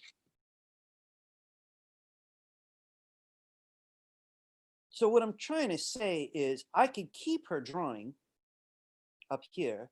And if I want to, on the bottom layer, I could have the loosest shapes for color. It's kind of very Andy Warhol in a way. He did this with silk screening. But, it allows me an opportunity to explore a very loose style. Now, I'm not saying that this is what you should do necessarily, Alessandra. I just want to show you, what it would be like. I'm going to just turn on trim view here for a minute. So you could see I could do anything I want on that lower layer, kind of thinking about what's going on up here as another color opportunity. And the only reason I wanted to show everybody that is sometimes with a very sketchy style, that might be the way to go. I'm really preserving all the loose line. And since the shapes aren't closed, they're almost impossible to apply color to. You know, the closed shapes. This class has all been about closed shapes mostly. But nothing to stop me from working underneath it, right? So Alessandra, I don't know what to expect yet. So can you tell me, so the subway is got these references to Van Gogh. Can you tell me a little bit about that? Yeah, I was kind of like visualizing an underground subway museum, and then just like kind of have like a playful reference to like what the iconic things in New York City, like the Statue of Liberty, just like visiting the museum, something like that. That's why what I have there. That's a fun Um, idea. but yeah, it's like a museum dedicated to Van Gogh in a subway.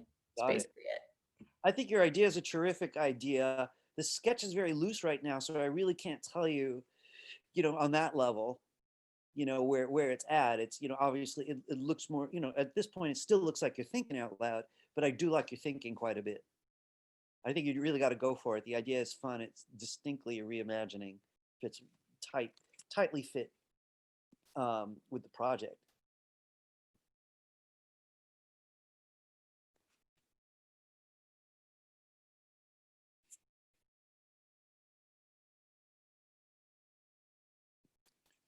Wow. Do you guys agree with me? Does that deserve a wow? Yeah, I'm seeing some positive responses. Yeah, really. I mean, it's beautiful. So really, I got to stop there for a minute just to admire it. So Tel Aviv, one of the most famous cities in the Middle East, surely one of the most famous cities in Israel. Here she's got the Hebrew letters here, and I'm imagining Arabic letters as well. We got a very famous symbol, very common in Israel, strangely also common in a number of cultures. The hand with an eye in it isn't unique to one part of the world. It must reach really deeply into ancient times that cultures that are nowhere near each other actually include it. Very common in Israel, however. She's taken the fingers and showed us different aspects of the city to make sure that we get it. I was there once, very, very briefly, and I was shocked at how American it struck me. I was caught off guard. Here's the beautiful beach. I want to ask just quickly, Adi, what's going on the right, on that right side finger? Yeah, so that's kind of like the nightlife scene, like all the parties. Got it. Just Yeah. like beams of light and stuff at the crowd. And I kind of tried to incorporate like the same colors I had at the top with like the pride flag, since it's like one of the most like pride friendly cities, and then like with the beach umbrellas and the little oranges from the flea market and stuff. I love this combination of ideas. A lot of people have seen these symbols combined on T-shirts and bumper stickers about embracing religious traditions as a whole, having everyone support that. I just love that. She's got the gay pride colors in the background, and it's now extended beyond gay pride, all LGBTQ, etc.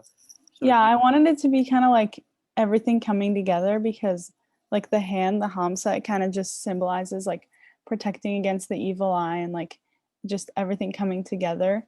And so I just wanted it to seem like everything is accepted and like everything is peaceful, and that's why there's like the dove and the olive branches. I love that, but you also have like the citrus agriculture and references to the old cities, the history of the country.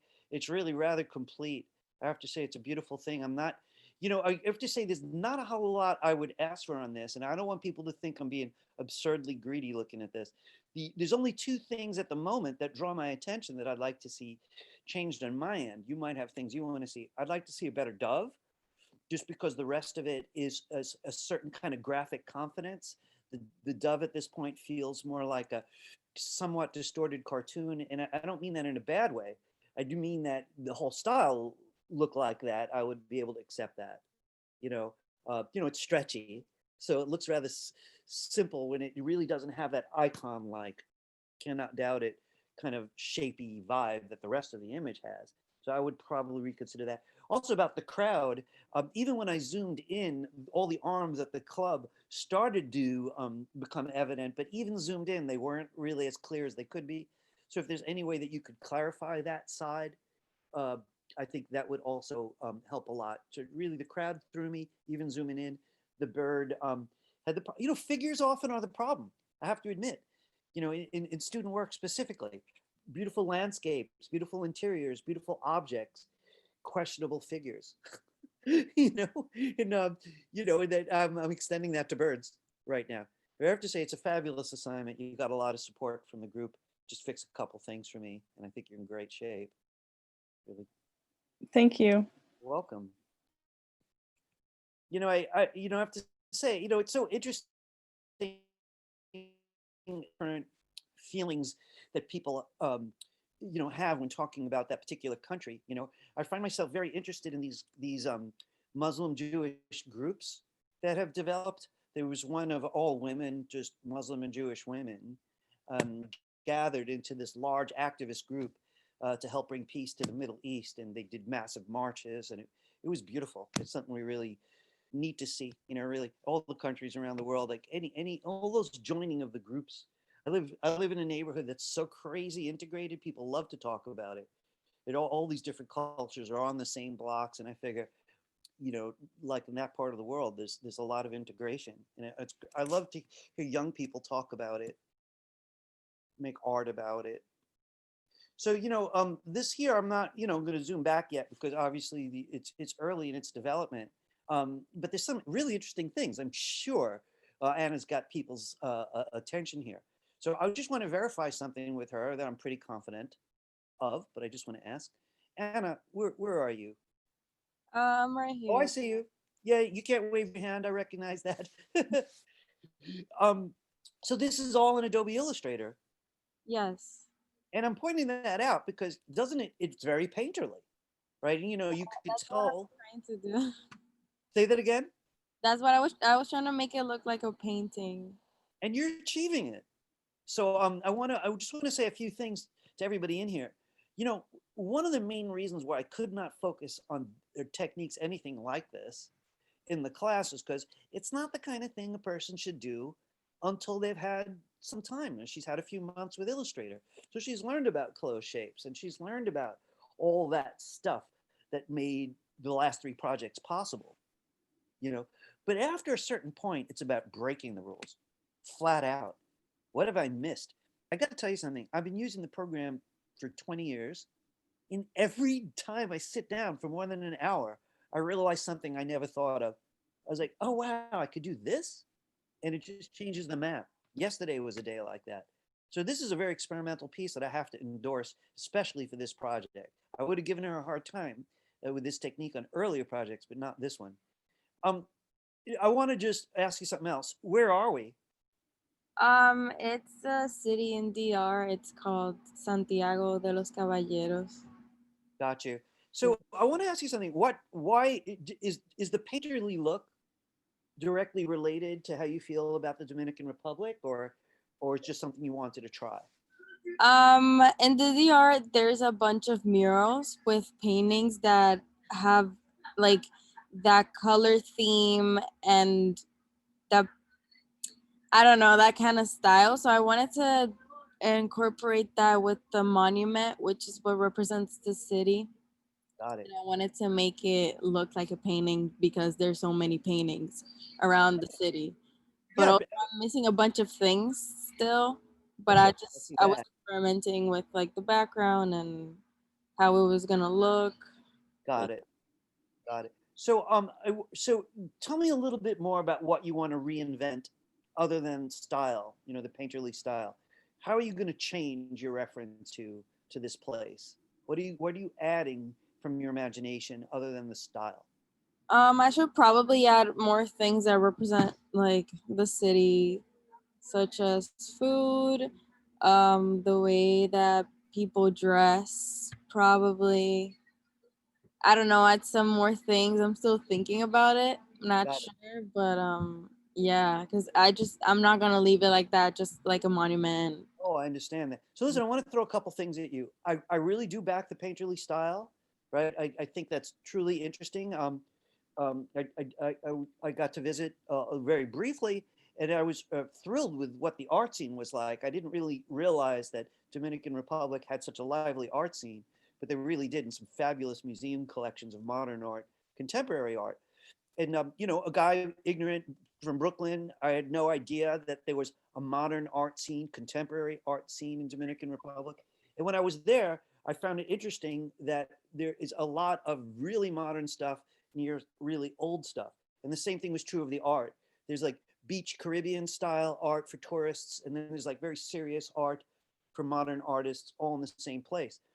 So other than bringing more stuff that represents Dominican Republic or this particular or particular city, right, which it needs to be in the Dominican Republic, you do have to spin it or exaggerate it or add to it. So I don't know what you want to do. Do they have famous historic figures that you could bring in with modern figures? Or is there, you're going to reference, you know, you have to find something to reimagine it. Right now, nothing you're telling me is anything but I want to make sure that it's all about a place, but this is the style that I want. So it does have to go one level up. You know, I want to say something to you that is off topic, but in a way, it isn't. So an artist whose name I don't remember is from the Dominican Republic, I'm almost certain. Oh, sorry. Gosh, no. He's from Puerto Rico. Sorry. I want to mention him anyway, because maybe it refers in some way. There are these islands in Puerto Rico, admittedly not Dominican Republic. Very small, little talked about. One of them is called Vieques. In this particular place, the United States government had military bases and did bomb testing. So this beautiful island there came close to getting lost and people were getting sick. This artist did a strange thing. He took a dining table, really, a dining table, turned it upside down, added a motor from a motorboat, and took a famous ride around the island. So it was an upturned dining table. You know, you wouldn't think it would float, but it did. And he added the boat. What's that? That's crazy. Isn't it crazy? And it's amazing how much attention he got. Like, did the West come in and overtake domestic life in this Caribbean island?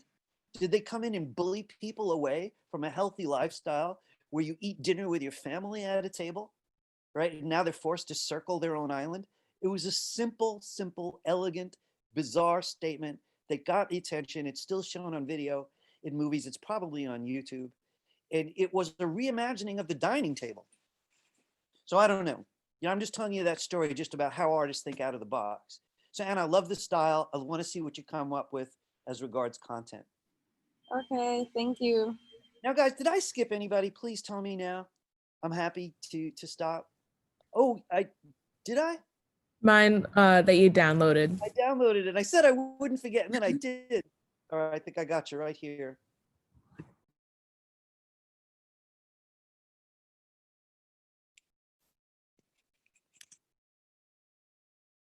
So, you know, again, I'd like to point out the ones where the style is in some way surprising, you know.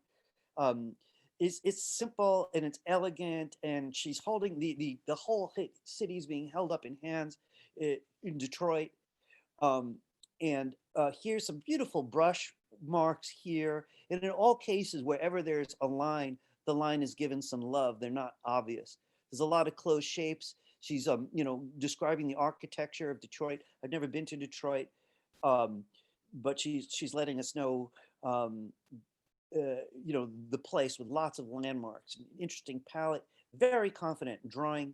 And I want to ask you about the hands holding up the city. So why did you choose to have the hands hold up the city, and what are you trying to say? Yeah, so there's like a couple of things that I wanted to do with it. So I'm like, I want to go in the same direction, but like I might change how I like portray it.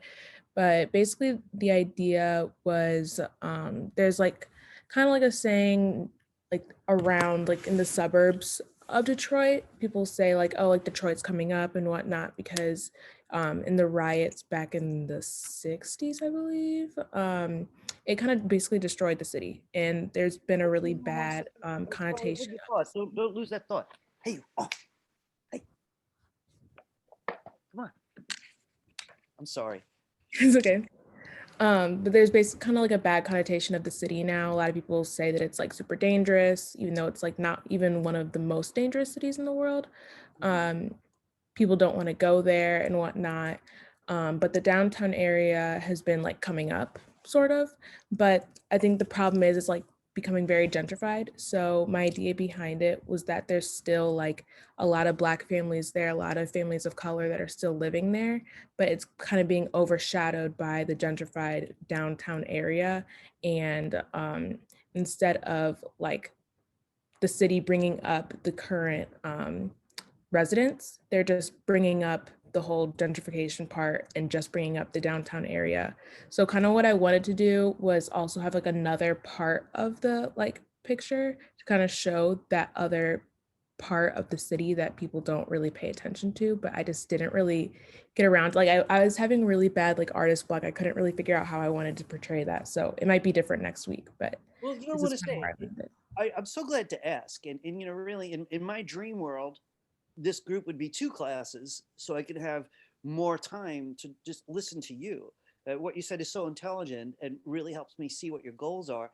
And whenever I ask you guys questions, most of you can really express yourself rather well, and just have stimulating ideas. Now I want to focus just on your ability to express it. It's what you're expressing.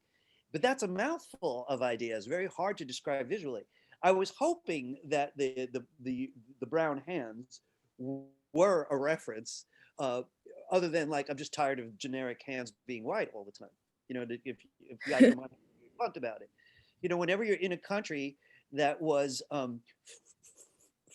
uh, either originally belonging to a certain people or unfortunately taken over by certain people, they become the template, you know, and everything else is the exception, you know, which is, you know, it's a weird thing in a country here where none of us are native, or some of us may be partially native. So I apologize for that to this particular country. Most of us were either kidnapped and brought here or escaped somewhere else that was worse. And that's like the majority of how this country's gotten. So when you're talking about an old city that's having an economic, attempting an economic revival, possibly in the midst of economic revival, there's always this lateral thing, like we were saying about San Juan. I don't know how things are changing there, but there's always like, well, here's the wealth and here's the poverty.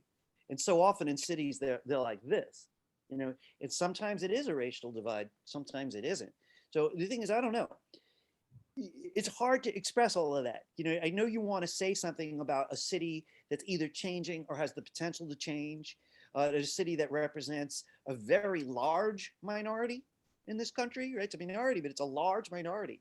You know, Yeah, big I part- think Detroit, I'm not completely sure, but I'm pretty sure it has one of the highest Black populations in like the northern part of this country.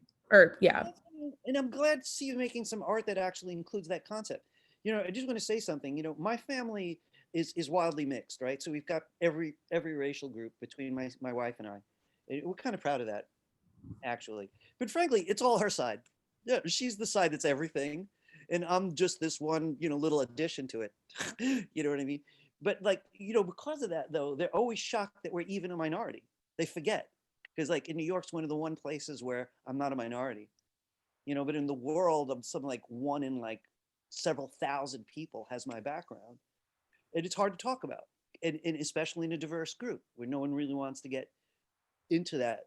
But I think it has to be gotten into, and it could be done in a safe place, like FIT, for example. So I don't know if there's anything you could add to this that's going to make it even clearer that you are in part, large part, talking about the Black population there. That would be great, you know, because it's important. You did say a lot, that it could just be that, like, you know, I made hands like mine, you know, and it's not political. So it'd be interesting to make that statement. If you are also wanting to talk though about that, maybe that's enough, those hands. if you bring in the next thing you talked about, which was largely economic, is that the cities had hard times, and it also has this potential and possibly growing good times. I need to see it. So maybe a couple of buildings are battered and a couple are not, or maybe here's some evidence of poverty in some way, however you want to do it with people, ideally, but any way you can. And on the right side, maybe affluence, so we could see what the flux is that we're trying to talk about. Or, right now, again, it's just really nice drawing. It really feels like it's gonna be part of a whole book on the subject. This might be the cover, but since we only have one illustration, you have to communicate more of what you're describing.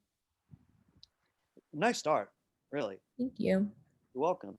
So guys, listen, I want to thank you all for staying with it. I know it's really hard to listen to long critiques.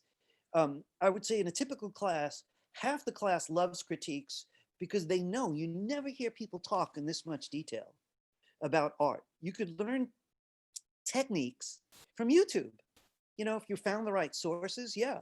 But to really talk about art and are the ideas communicating, and is the design working, and the style, are they all working?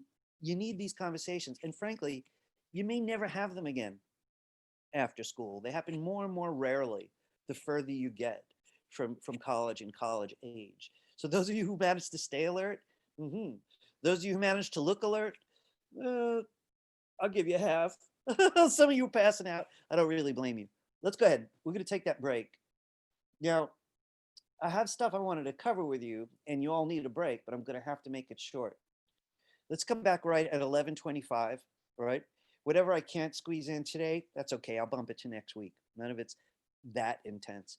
I'm glad we were able to talk about the work so we could spin it to a better place earlier than I've been able to do recently. All right, so at 11:25, be back. Don't be late, right? I'll see you guys then. Okay.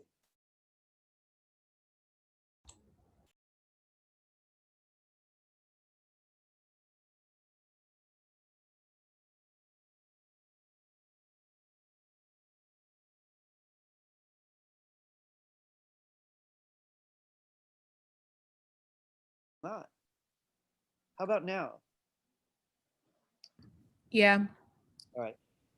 It's bizarre. What the person recording can't see the symbol. It's so weird. All right. All right. Anyway, for people watching this later in YouTube, we drew a simple fish. We're just talking about effects right now. So last time we talked about the effect gallery, but we were looking for textures mostly. And we also talked a lot about this whole area down here called texture. Today, I want to focus on the upper section, which are Illustrator effects. Yes, we're using them all in Illustrator, but the bottom set comes from Photoshop. In the upper set, I want you to go right to Stylize. Now, I would like to start with drop shadow. It's simple and something you use very often. Just click on drop shadow. Immediately, you see a shadow underneath your fish, and I want to point out a couple things about the dialog box. One, usually I leave preview on. Now, if your computer is very slow, you would turn it off so that you could explore changes that you want. This is going to be some X offset. And then you'd have to click preview again to see it. Now, right now, I'm going to go ahead and see if it reacts while I'm here because it's acting very slow. X offset's moving it off to the right. My computer can handle it with preview on. If your computer can handle preview on, always leave it checked. All right, let's take a look. So X offset moves it to the right. X is always a horizontal axis. Y offset always moves things down. So if you'd like to move it down. And so the fish is floating above the page. Now, what I'd like you to do is set up both these numbers so that they're fairly large. I'd like them both to be over 30. You could even highlight the number. So here's 35 and here's 35. I'm hitting tab, by the way, to get through them. And I've got this kind of distance, but it doesn't feel real. And the reason it doesn't is because an object floated that far from its own shadow wouldn't produce such a dark shadow, or one would, it would be a blurrier edge and a lighter shadow, is what I'm trying to say. So to change the lightness of the shadow, use opacity. And I would argue this should be lighter.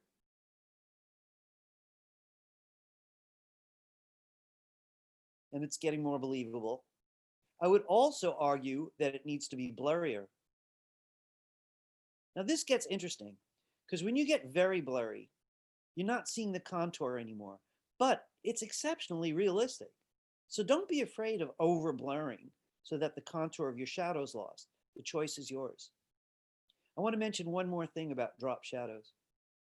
By default, it uses black for shadow and the mode called multiply. Now let's stop for a second. We learned about blending modes, and multiply, I'd said at the time, was the most common blending mode for shadows. So I would recommend leaving that feature at multiply. And I want to show you something about it. Let's click OK. I'm going to come back and add a little bit to this, but I want to mention something. If you had some objects that you wanted to put underneath the object, whoops. So I'm going to deselect my object. I'm going to get the rectangle tool. Hang on a second there, guys. Your teacher's getting a little wacky on you. This is where I was. So deselect your object so there won't be trouble like I got into. I'd like you to pop a rectangle over your fish and give it a different color. Now mine is casting a shadow on the fish, and I mentioned this to you before. I seem to be the only one in the room that has this weird Illustrator glitch where it inherits effects from the last object. Now that's not supposed to happen. I've done some research and I'm not satisfied with any of the answers, but I'm going to need my appearance palette. Window menu, appearance. And it's showing me that this new object has a drop shadow also. I'm just going to drag that to the trash. I don't think anyone else but me needs to do that. I just want that simple object. Now, the thing is, what I really want to show you is this. If you had a few of them, so I'm option dragging, and even if they were different colors, I want to show you what they're going to do if they're in back. So I'm going to have these three stripes and I'm going to move them to the back. So I'm getting my black arrow, clicking one, holding down shift, getting the next one and the next one. And I'm going to send them all the way to the back. I could use command left bracket, but if that didn't work, I'd use command shift left bracket to send it all the way to the back. Depends how many objects there are. But I want you to notice how cool the drop shadow is. It's a different color on the magenta stripe. It's different on the orange and on the blue. That's beautiful. So even though the drop shadow is using black, it's multiplying that black with the color underneath it. So it's exceptionally believable. Now you still have the choice if you don't want to use black at all, right? So we're mixing with black, but in a strangely chemical way called multiply. Now, if you'd like to change it, I'd like you to get the appearance palette out. So again, if yours is not out, go to the window menu, appearance. Now I mentioned to you the couple times we use this, that this is here when you get into deep water, when there's lots of effects involved. And it'll list, if you choose your fish, drop shadow. If you ever want to change the drop shadow, select the fish, get the appearance palette, and simply click here. And here's all the options you left, including the color. Now that's what I want to change. So I made sure the fish was selected. Then I looked in my appearance palette, I saw the only effect I'm using, and I simply clicked it. If you want to see what it looks like with a different color, click the black box and try something else. Now this is a light color, so I'm not sure how much this is going to go, but let's see. Too light to tell. It's not multiplying well. If I wanted a different color, the one rule is keep it dark. That worked a little better. I'm going to zoom in so you can see. Let me okay this. But it's subtle by comparison. And you can see on the white that it's slightly greenish. The shadow. Oftentimes you'll stick with black. I'm going to go click on my appearance palette feature here where it says drop shadow and switch back to black. And I'll okay it. Does anyone have any question about drop shadow? I want to mention, people use this a lot in illustration meets graphic design. And they often put it behind text, like New York City with a little drop shadow. especially if the background's complicated. It helps it be more visible. I want to do something else to that fish though.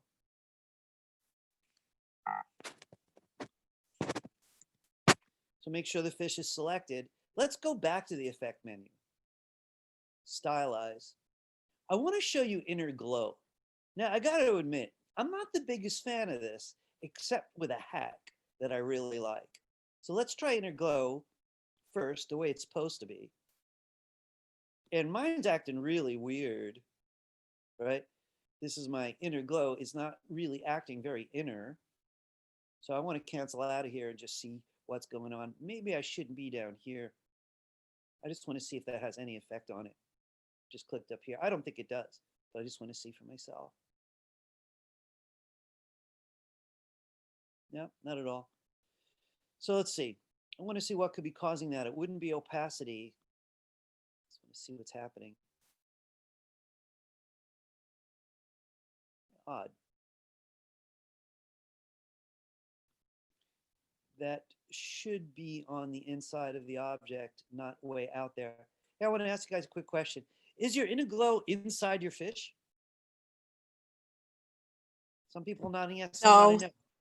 It could be that there is a fight between the two effects. I want to see if that's true. And again, the appearance palette's going to help us find out. What I'd like you to do is this. Let's cancel out of inner glow. And I'd like you to look at your appearance palette. I'm going to hide drop shadow by poking it in the eye for a minute. And then I'm going to go try the inner glow. So I can put drop shadow back on or off. I'm going to leave it off. I'm going back to the effect menu, to stylize, to inner glow. There's the inner glow the way I expected to see it. And I'm going to raise the blur so it's a little easier to see. So now you can see it's whitish around the edge, right? It's using white. It's on the inside of the path and it's blending with the actual fill color. I'm going to leave that for a minute, right? So all I did was change the blur, but I'm going to click OK. I want to see what happens if I turn on the drop shadow again. Well, that's interesting. Looks like I can't have them both at once. I'd have to hack my way through this, and there are ways I could solve it, but right now I'm going to leave drop shadow off. I want to talk to you more about inner glow. Is this behaving now? So we just discovered these two effects are not working together. No big deal. What I'd like you to do is this. Could you make a copy of that fish? So I'm going to option drag my fish to have a different copy. And now we're going to work on this one. This one has the same settings as the last one since we copied it. I'm going to turn off my inner glow, turn on my drop shadow. Very different effects. These look like they're harassing us in terms of mixing them, but that's okay. I'd like for you to add one more fish. So option drag yourself a third fish. Now, since this is a copy and I want to start from scratch, let's throw out the effects. Now, again, this is all about the appearance palette. The appearance palette lets you do many things, but it records all the advanced steps on any selected object. So here's my third fish, and I'm going to drag drop shadow to the trash can. I don't want to hide it. I just want to throw it out. I'll just click the trash can then. I'm going to click on inner glow and also click the trash can. I want to repeat that. It wasn't the best demo. Select your object. If you're not sure, you hide it. But once you're sure, highlight the effect. Click the trash can if you want to get rid of it. I'm going to highlight the next effect. It would look like that, but I'm going to click the trash can and get rid of it. So we've got a plain old flat fish. I want to show you this hack. So inner glow makes the edges of an object feel like they've been lit up. And it can be very useful. But you know what I really want? I want inner shadow. You know, inner shadow is something that I actually use more often, but it doesn't exist. I actually have to force it. So I want to show you what I mean. I got the object selected. I'm up at the effect menu. I look at Stylize. There's inner glow, but there's no inner shadow. If you'd like to join me on this, right, make sure this fish has nothing turned on, right? I drag the effects to the little trash can. Here's my fish. And I'm going back up. And yes, I am going to turn on inner glow, but I'm going to hack it. Inner glow. Now here's the trick. Inner Glow uses screen with white. Screen always produces a light result, and it prefers white or light colors. Multiply is the opposite, though. It makes shadows, and it prefers dark colors. So even though this is Inner Glow, I could trick it into being Inner Shadow by changing these two top elements. Right? First, change the color to something dark. So I'm going to click the white chip. And here it's not giving me the colors that I want. I can go to this darker area here, and then the slider will give me what I need. I'm going to come way down to the dark zone. So again, if you're not seeing what you want, click on the darkest color you could find in the big box. Then on this vertical bar, bring this way down and click OK. Now that's not producing any results yet because Screen doesn't know what to do with black. Screen's about making things lighter. We want to change it to Multiply. So remember, what we're doing is we're taking Inner Glow and forcing it to be what I'm going to call Inner Shadow. Now that's pretty damn interesting because I could make objects feel very dimensional with this trick. So I like this with a lot of blur and a low opacity. And you know, how else would I have done this? Freeform gradient? You know, radial gradient would have done fairly well on this fish, but not on a more complicated object. I could even do this on a hand, you know, without loads of gradient. I'm going to click OK and accept that. I just want you to remember one or two things about Inner Glow. If you're a note taker and you like those features, take a note about this. Inner Glow by default is set to Screen using white. Screen mixes in a clever way, but it needs a light color like white. If you want to force it to act like a shadow, you switch those up. You don't use Screen, you use Multiply, and you choose a dark color, right? You know, this is not well publicized. They really ought to have just Inner Shadow by now. Probably will. But right now, we have to do it ourselves. Any questions so far? We don't have a lot of time, but the things I wanted to share with you today are fairly simple. I want to take a look and see if I could still do at least one. So I want to take a quick look at my own handout.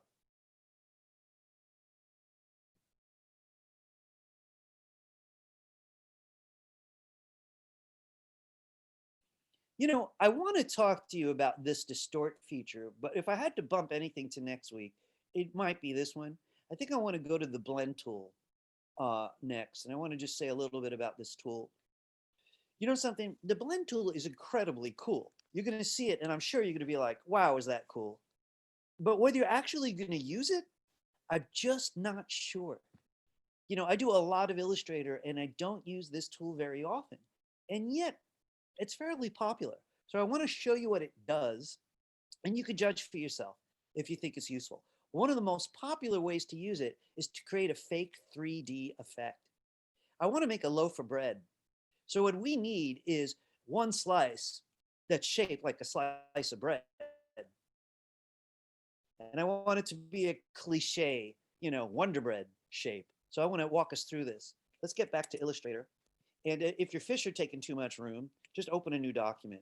File menu, new. And a letter size is fine. Well, to make my bread, I'm going to put down a big rectangle.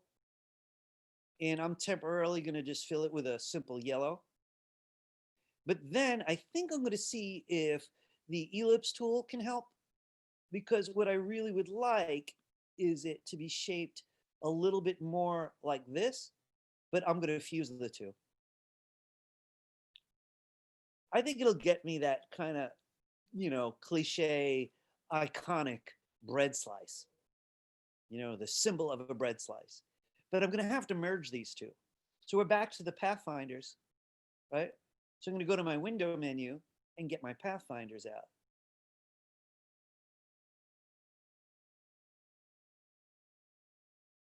I only need the first one. You'll notice in class, I always use this one or the one beneath. This is the one that merges shapes. But I got to get my black arrow first so I could select the two shapes I want to merge. Make sure they're both selected and merge them. Now I want to take this shape and turn it into a whole loaf, right? So don't get crazy about the bread shape. If you're drawing little holes, you know, where the air pockets were and fancy crust, please stop. Give me a simple shape for now. What we need is to make a copy that's larger, and that's going to be the foreground of our loaf. So what I'm going to do is, with my black arrow, I'm going to option drag till about here. And if I want a little perspective, I'm going to make this one a bit larger with the black arrow also.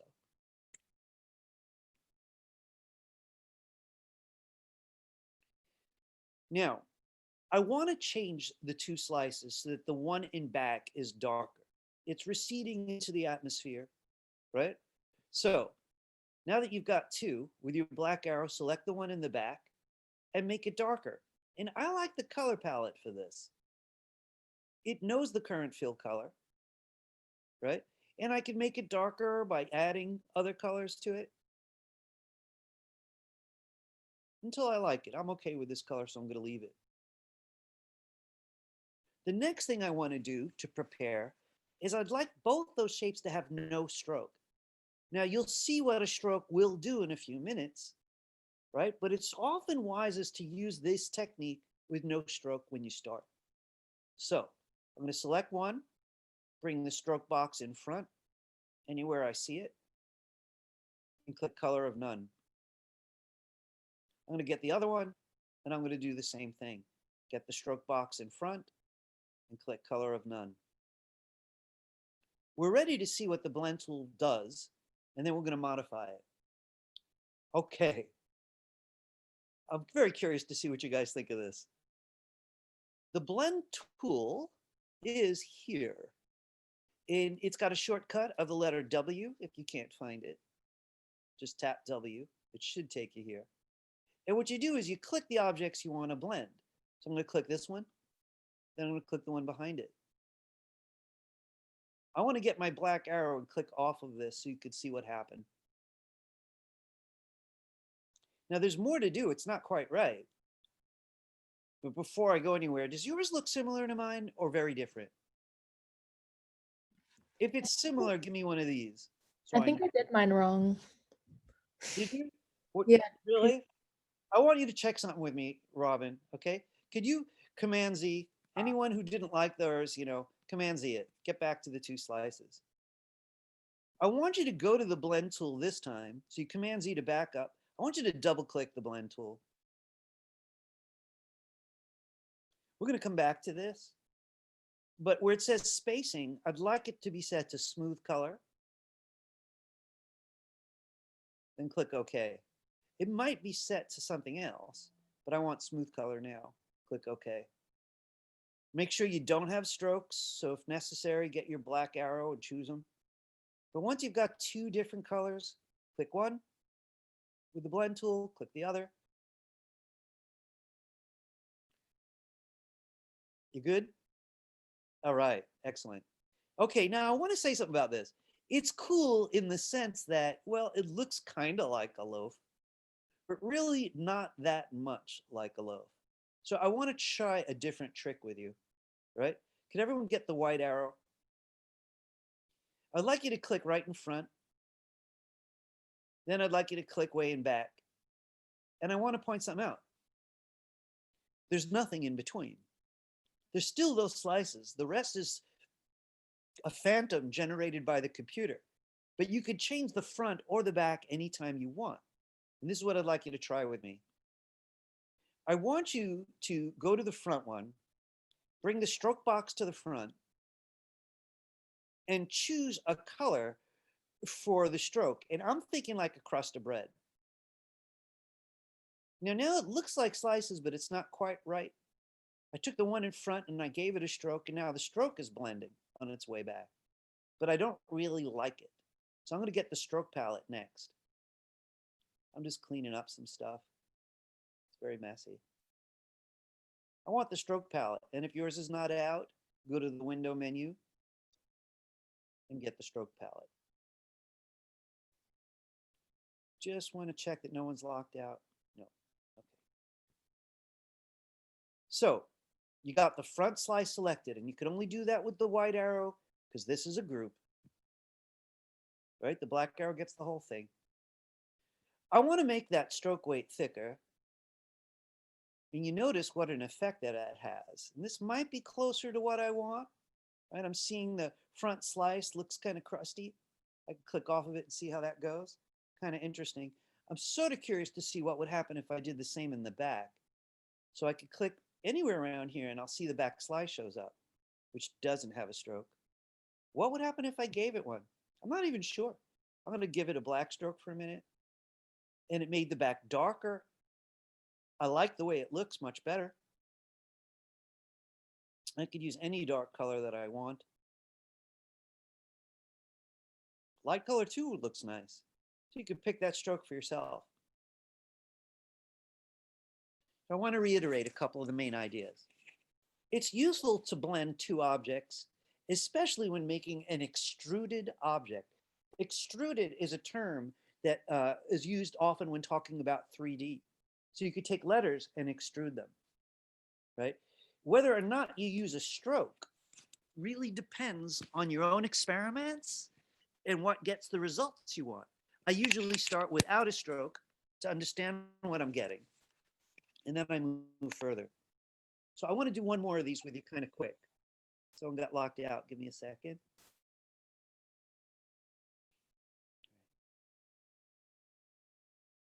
All right, let's try it with some text. All right, can everyone get the black arrow? Hey, listen, I want to show you why you don't want the white arrow now. If I click one of these and I move that slice of bread, look what happens.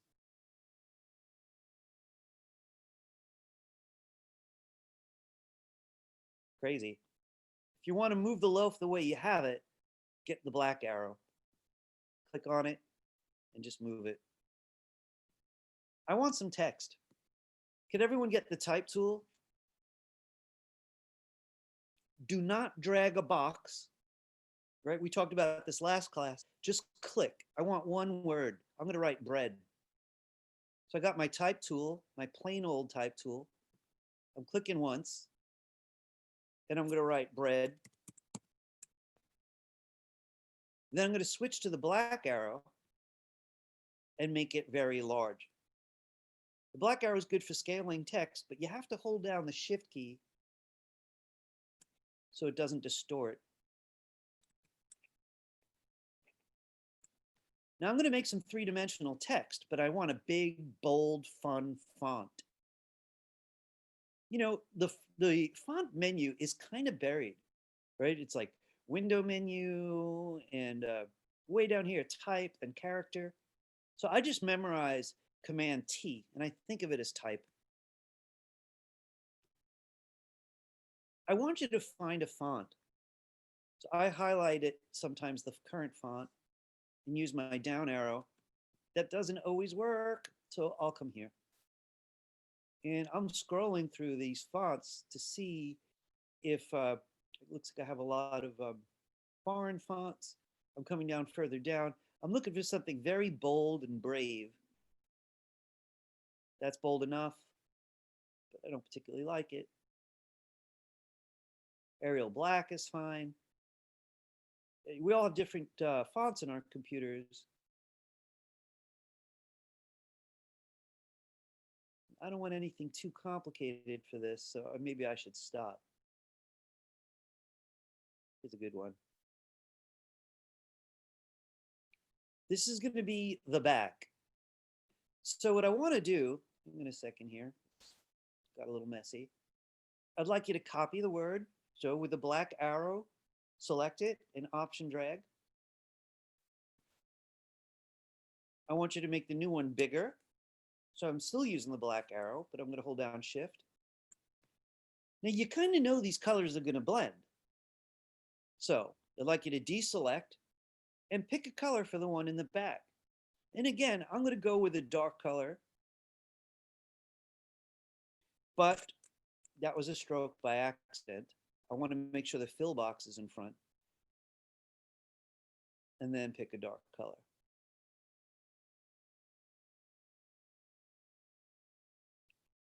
I'm going to pick the one in front. Again, make sure the fill box is in front. I really don't want strokes just yet. And I'm gonna pick a lighter color. Now look, guys, I wanna mention a hack, a cool trick. Sometimes you need a third copy when it comes to text, and I'm gonna show you why soon. But to prepare ourselves, could you copy the front one somewhere else?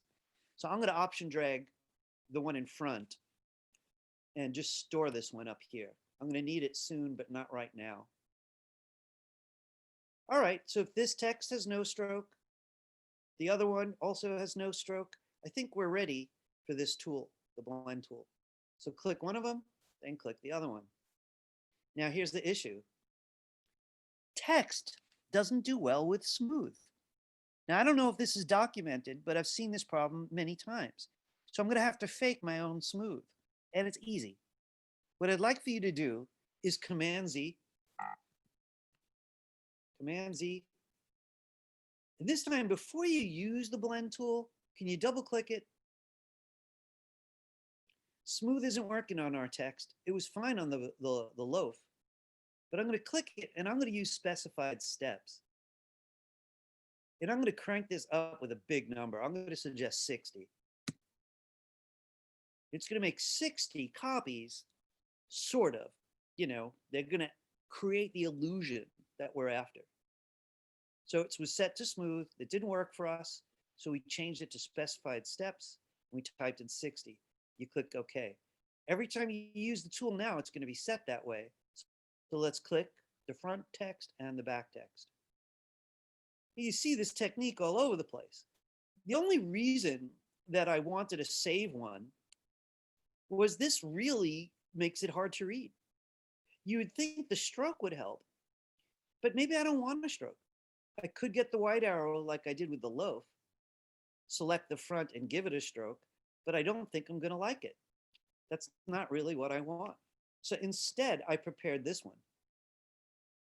This one could be put in front, and that one will behave fine for a stroke. So I could still read it. So I could do, you know, just about anything, maybe get more subtle with that. So that would be a last step. I'm going to drag it away. This is the actual blend you made. Remember, you can change how far they seem with the white arrow by simply repositioning them. You could tell this is a very common effect done in Illustrator. How is everybody all right? So listen, guys, I have to let you go, right? And I don't mind returning to this subject if anyone needs me to. Take a note so you can let me know next week, right? The blend tool really does take some practice, but again, I don't use it much. Every time I use it, I'm like, ooh, gee whiz, it's cool. But I don't actually use it a hell of a lot. You know, you could tell at least this effect with the text. You've seen it out there, so people are doing it. I just want to say a couple quick words about my handout before I let you go in the 60 seconds I have left. Now, you guys are pretty clear in all this, so I'm not going to read it to you. There's only subtle changes in here. I emphasize things a little bit differently. We had a lot of conversation on this topic, though. So let's just be clear. Next week, you want to come with this close to done. My goal is to let people work in class. I may squeeze in one thing for all of us to share, but by and large, I'm going to make myself available for questions, for demonstrations, for Ira, could you look at this, right? So we're really going to work together in a sense, right? We're going to work beside each other and have a chance to eavesdrop because, you know, your peers are going to have some good questions and new techniques might come up that you wouldn't want to miss. Just be sure that you're naming it correctly, right? Because you do want to put this into our Google Drive, and that link is in 3C, says here. So again, please read through this box, make sure you haven't missed anything. Folks, if you have to run. I'm going to stick around just for a couple of minutes, you know, to see if anyone has questions. But if you have to go, please go. I took attendance. You're good. Guys, thanks for showing me your drafts. They were all very interesting. Some less cooked, some more cooked, but by and large, headed in the right direction. Does anybody have any question for me about these techniques we just did, about the project? Is the project due next week? No, the second draft is due next week. Good Oh, question. The final project is due the following week. So the gotcha. actual, remember, there won't be any revisions. You know what I mean? It's one reason why I'm going over the draft so heavy. You know, the grades are due for most schools 48 hours after your last class. There's not going to be a chance to get me any revisions. Everybody's just got to do their best. So next week, you know, we'll see some of the upgraded drafts, right? Because I'm not going to do an official critique. But some people may, hey, take a look, or how do I do this? It's a good question. Any other questions for me? Nobody? Hey, folks, are you doing okay at the end of this semester? You holding it together? I'm losing it a bit. No one's gonna say, I'm not, I'm sinking like a rock. You know, college, you could go to the easiest college and the end of the semester is not easy. But FIT is not an easy college. You know, the New York art schools, they're all like kind of rough ride. But I have to say, can I ask you guys who are here a question? I'm kind of curious. How many of you guys are taking more than 4 classes right now? How many of you taking more than 5? 6? I'm taking 6. So what do you like, superhero? You got to be made out of steel. It's Yeah. not even You might. it's having a job while doing it. That's what's You could turn it on if you want. 7? Somebody's taking 7 in here? Good. I think taking more than 5 classes should be against the law, especially at a school like this one. Really, and some of you guys look so fresh.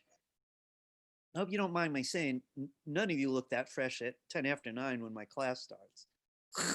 Everybody looks like, I shouldn't make jokes about it. I know, because people hate Zoom for that reason. They're like, no, I just woke up. This is In my me. defense, it's 10 after 6 for me. So Where are you? I'm in California, so 6 a.m. I'm not looking my best. It's 6 a.m. now? No, when a class starts, Oh, I'm like good. half asleep.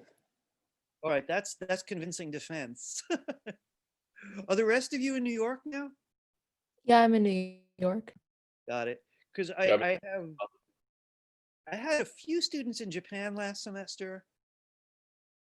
I had a bunch of students in quarantine in hotels. So I was like, man, these people are living it up. Look at these spaces. And I realized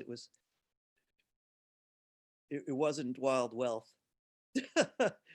So anyway, folks, listen, I really support you. I don't want to say the wrong thing, because you're all doing what you have to do.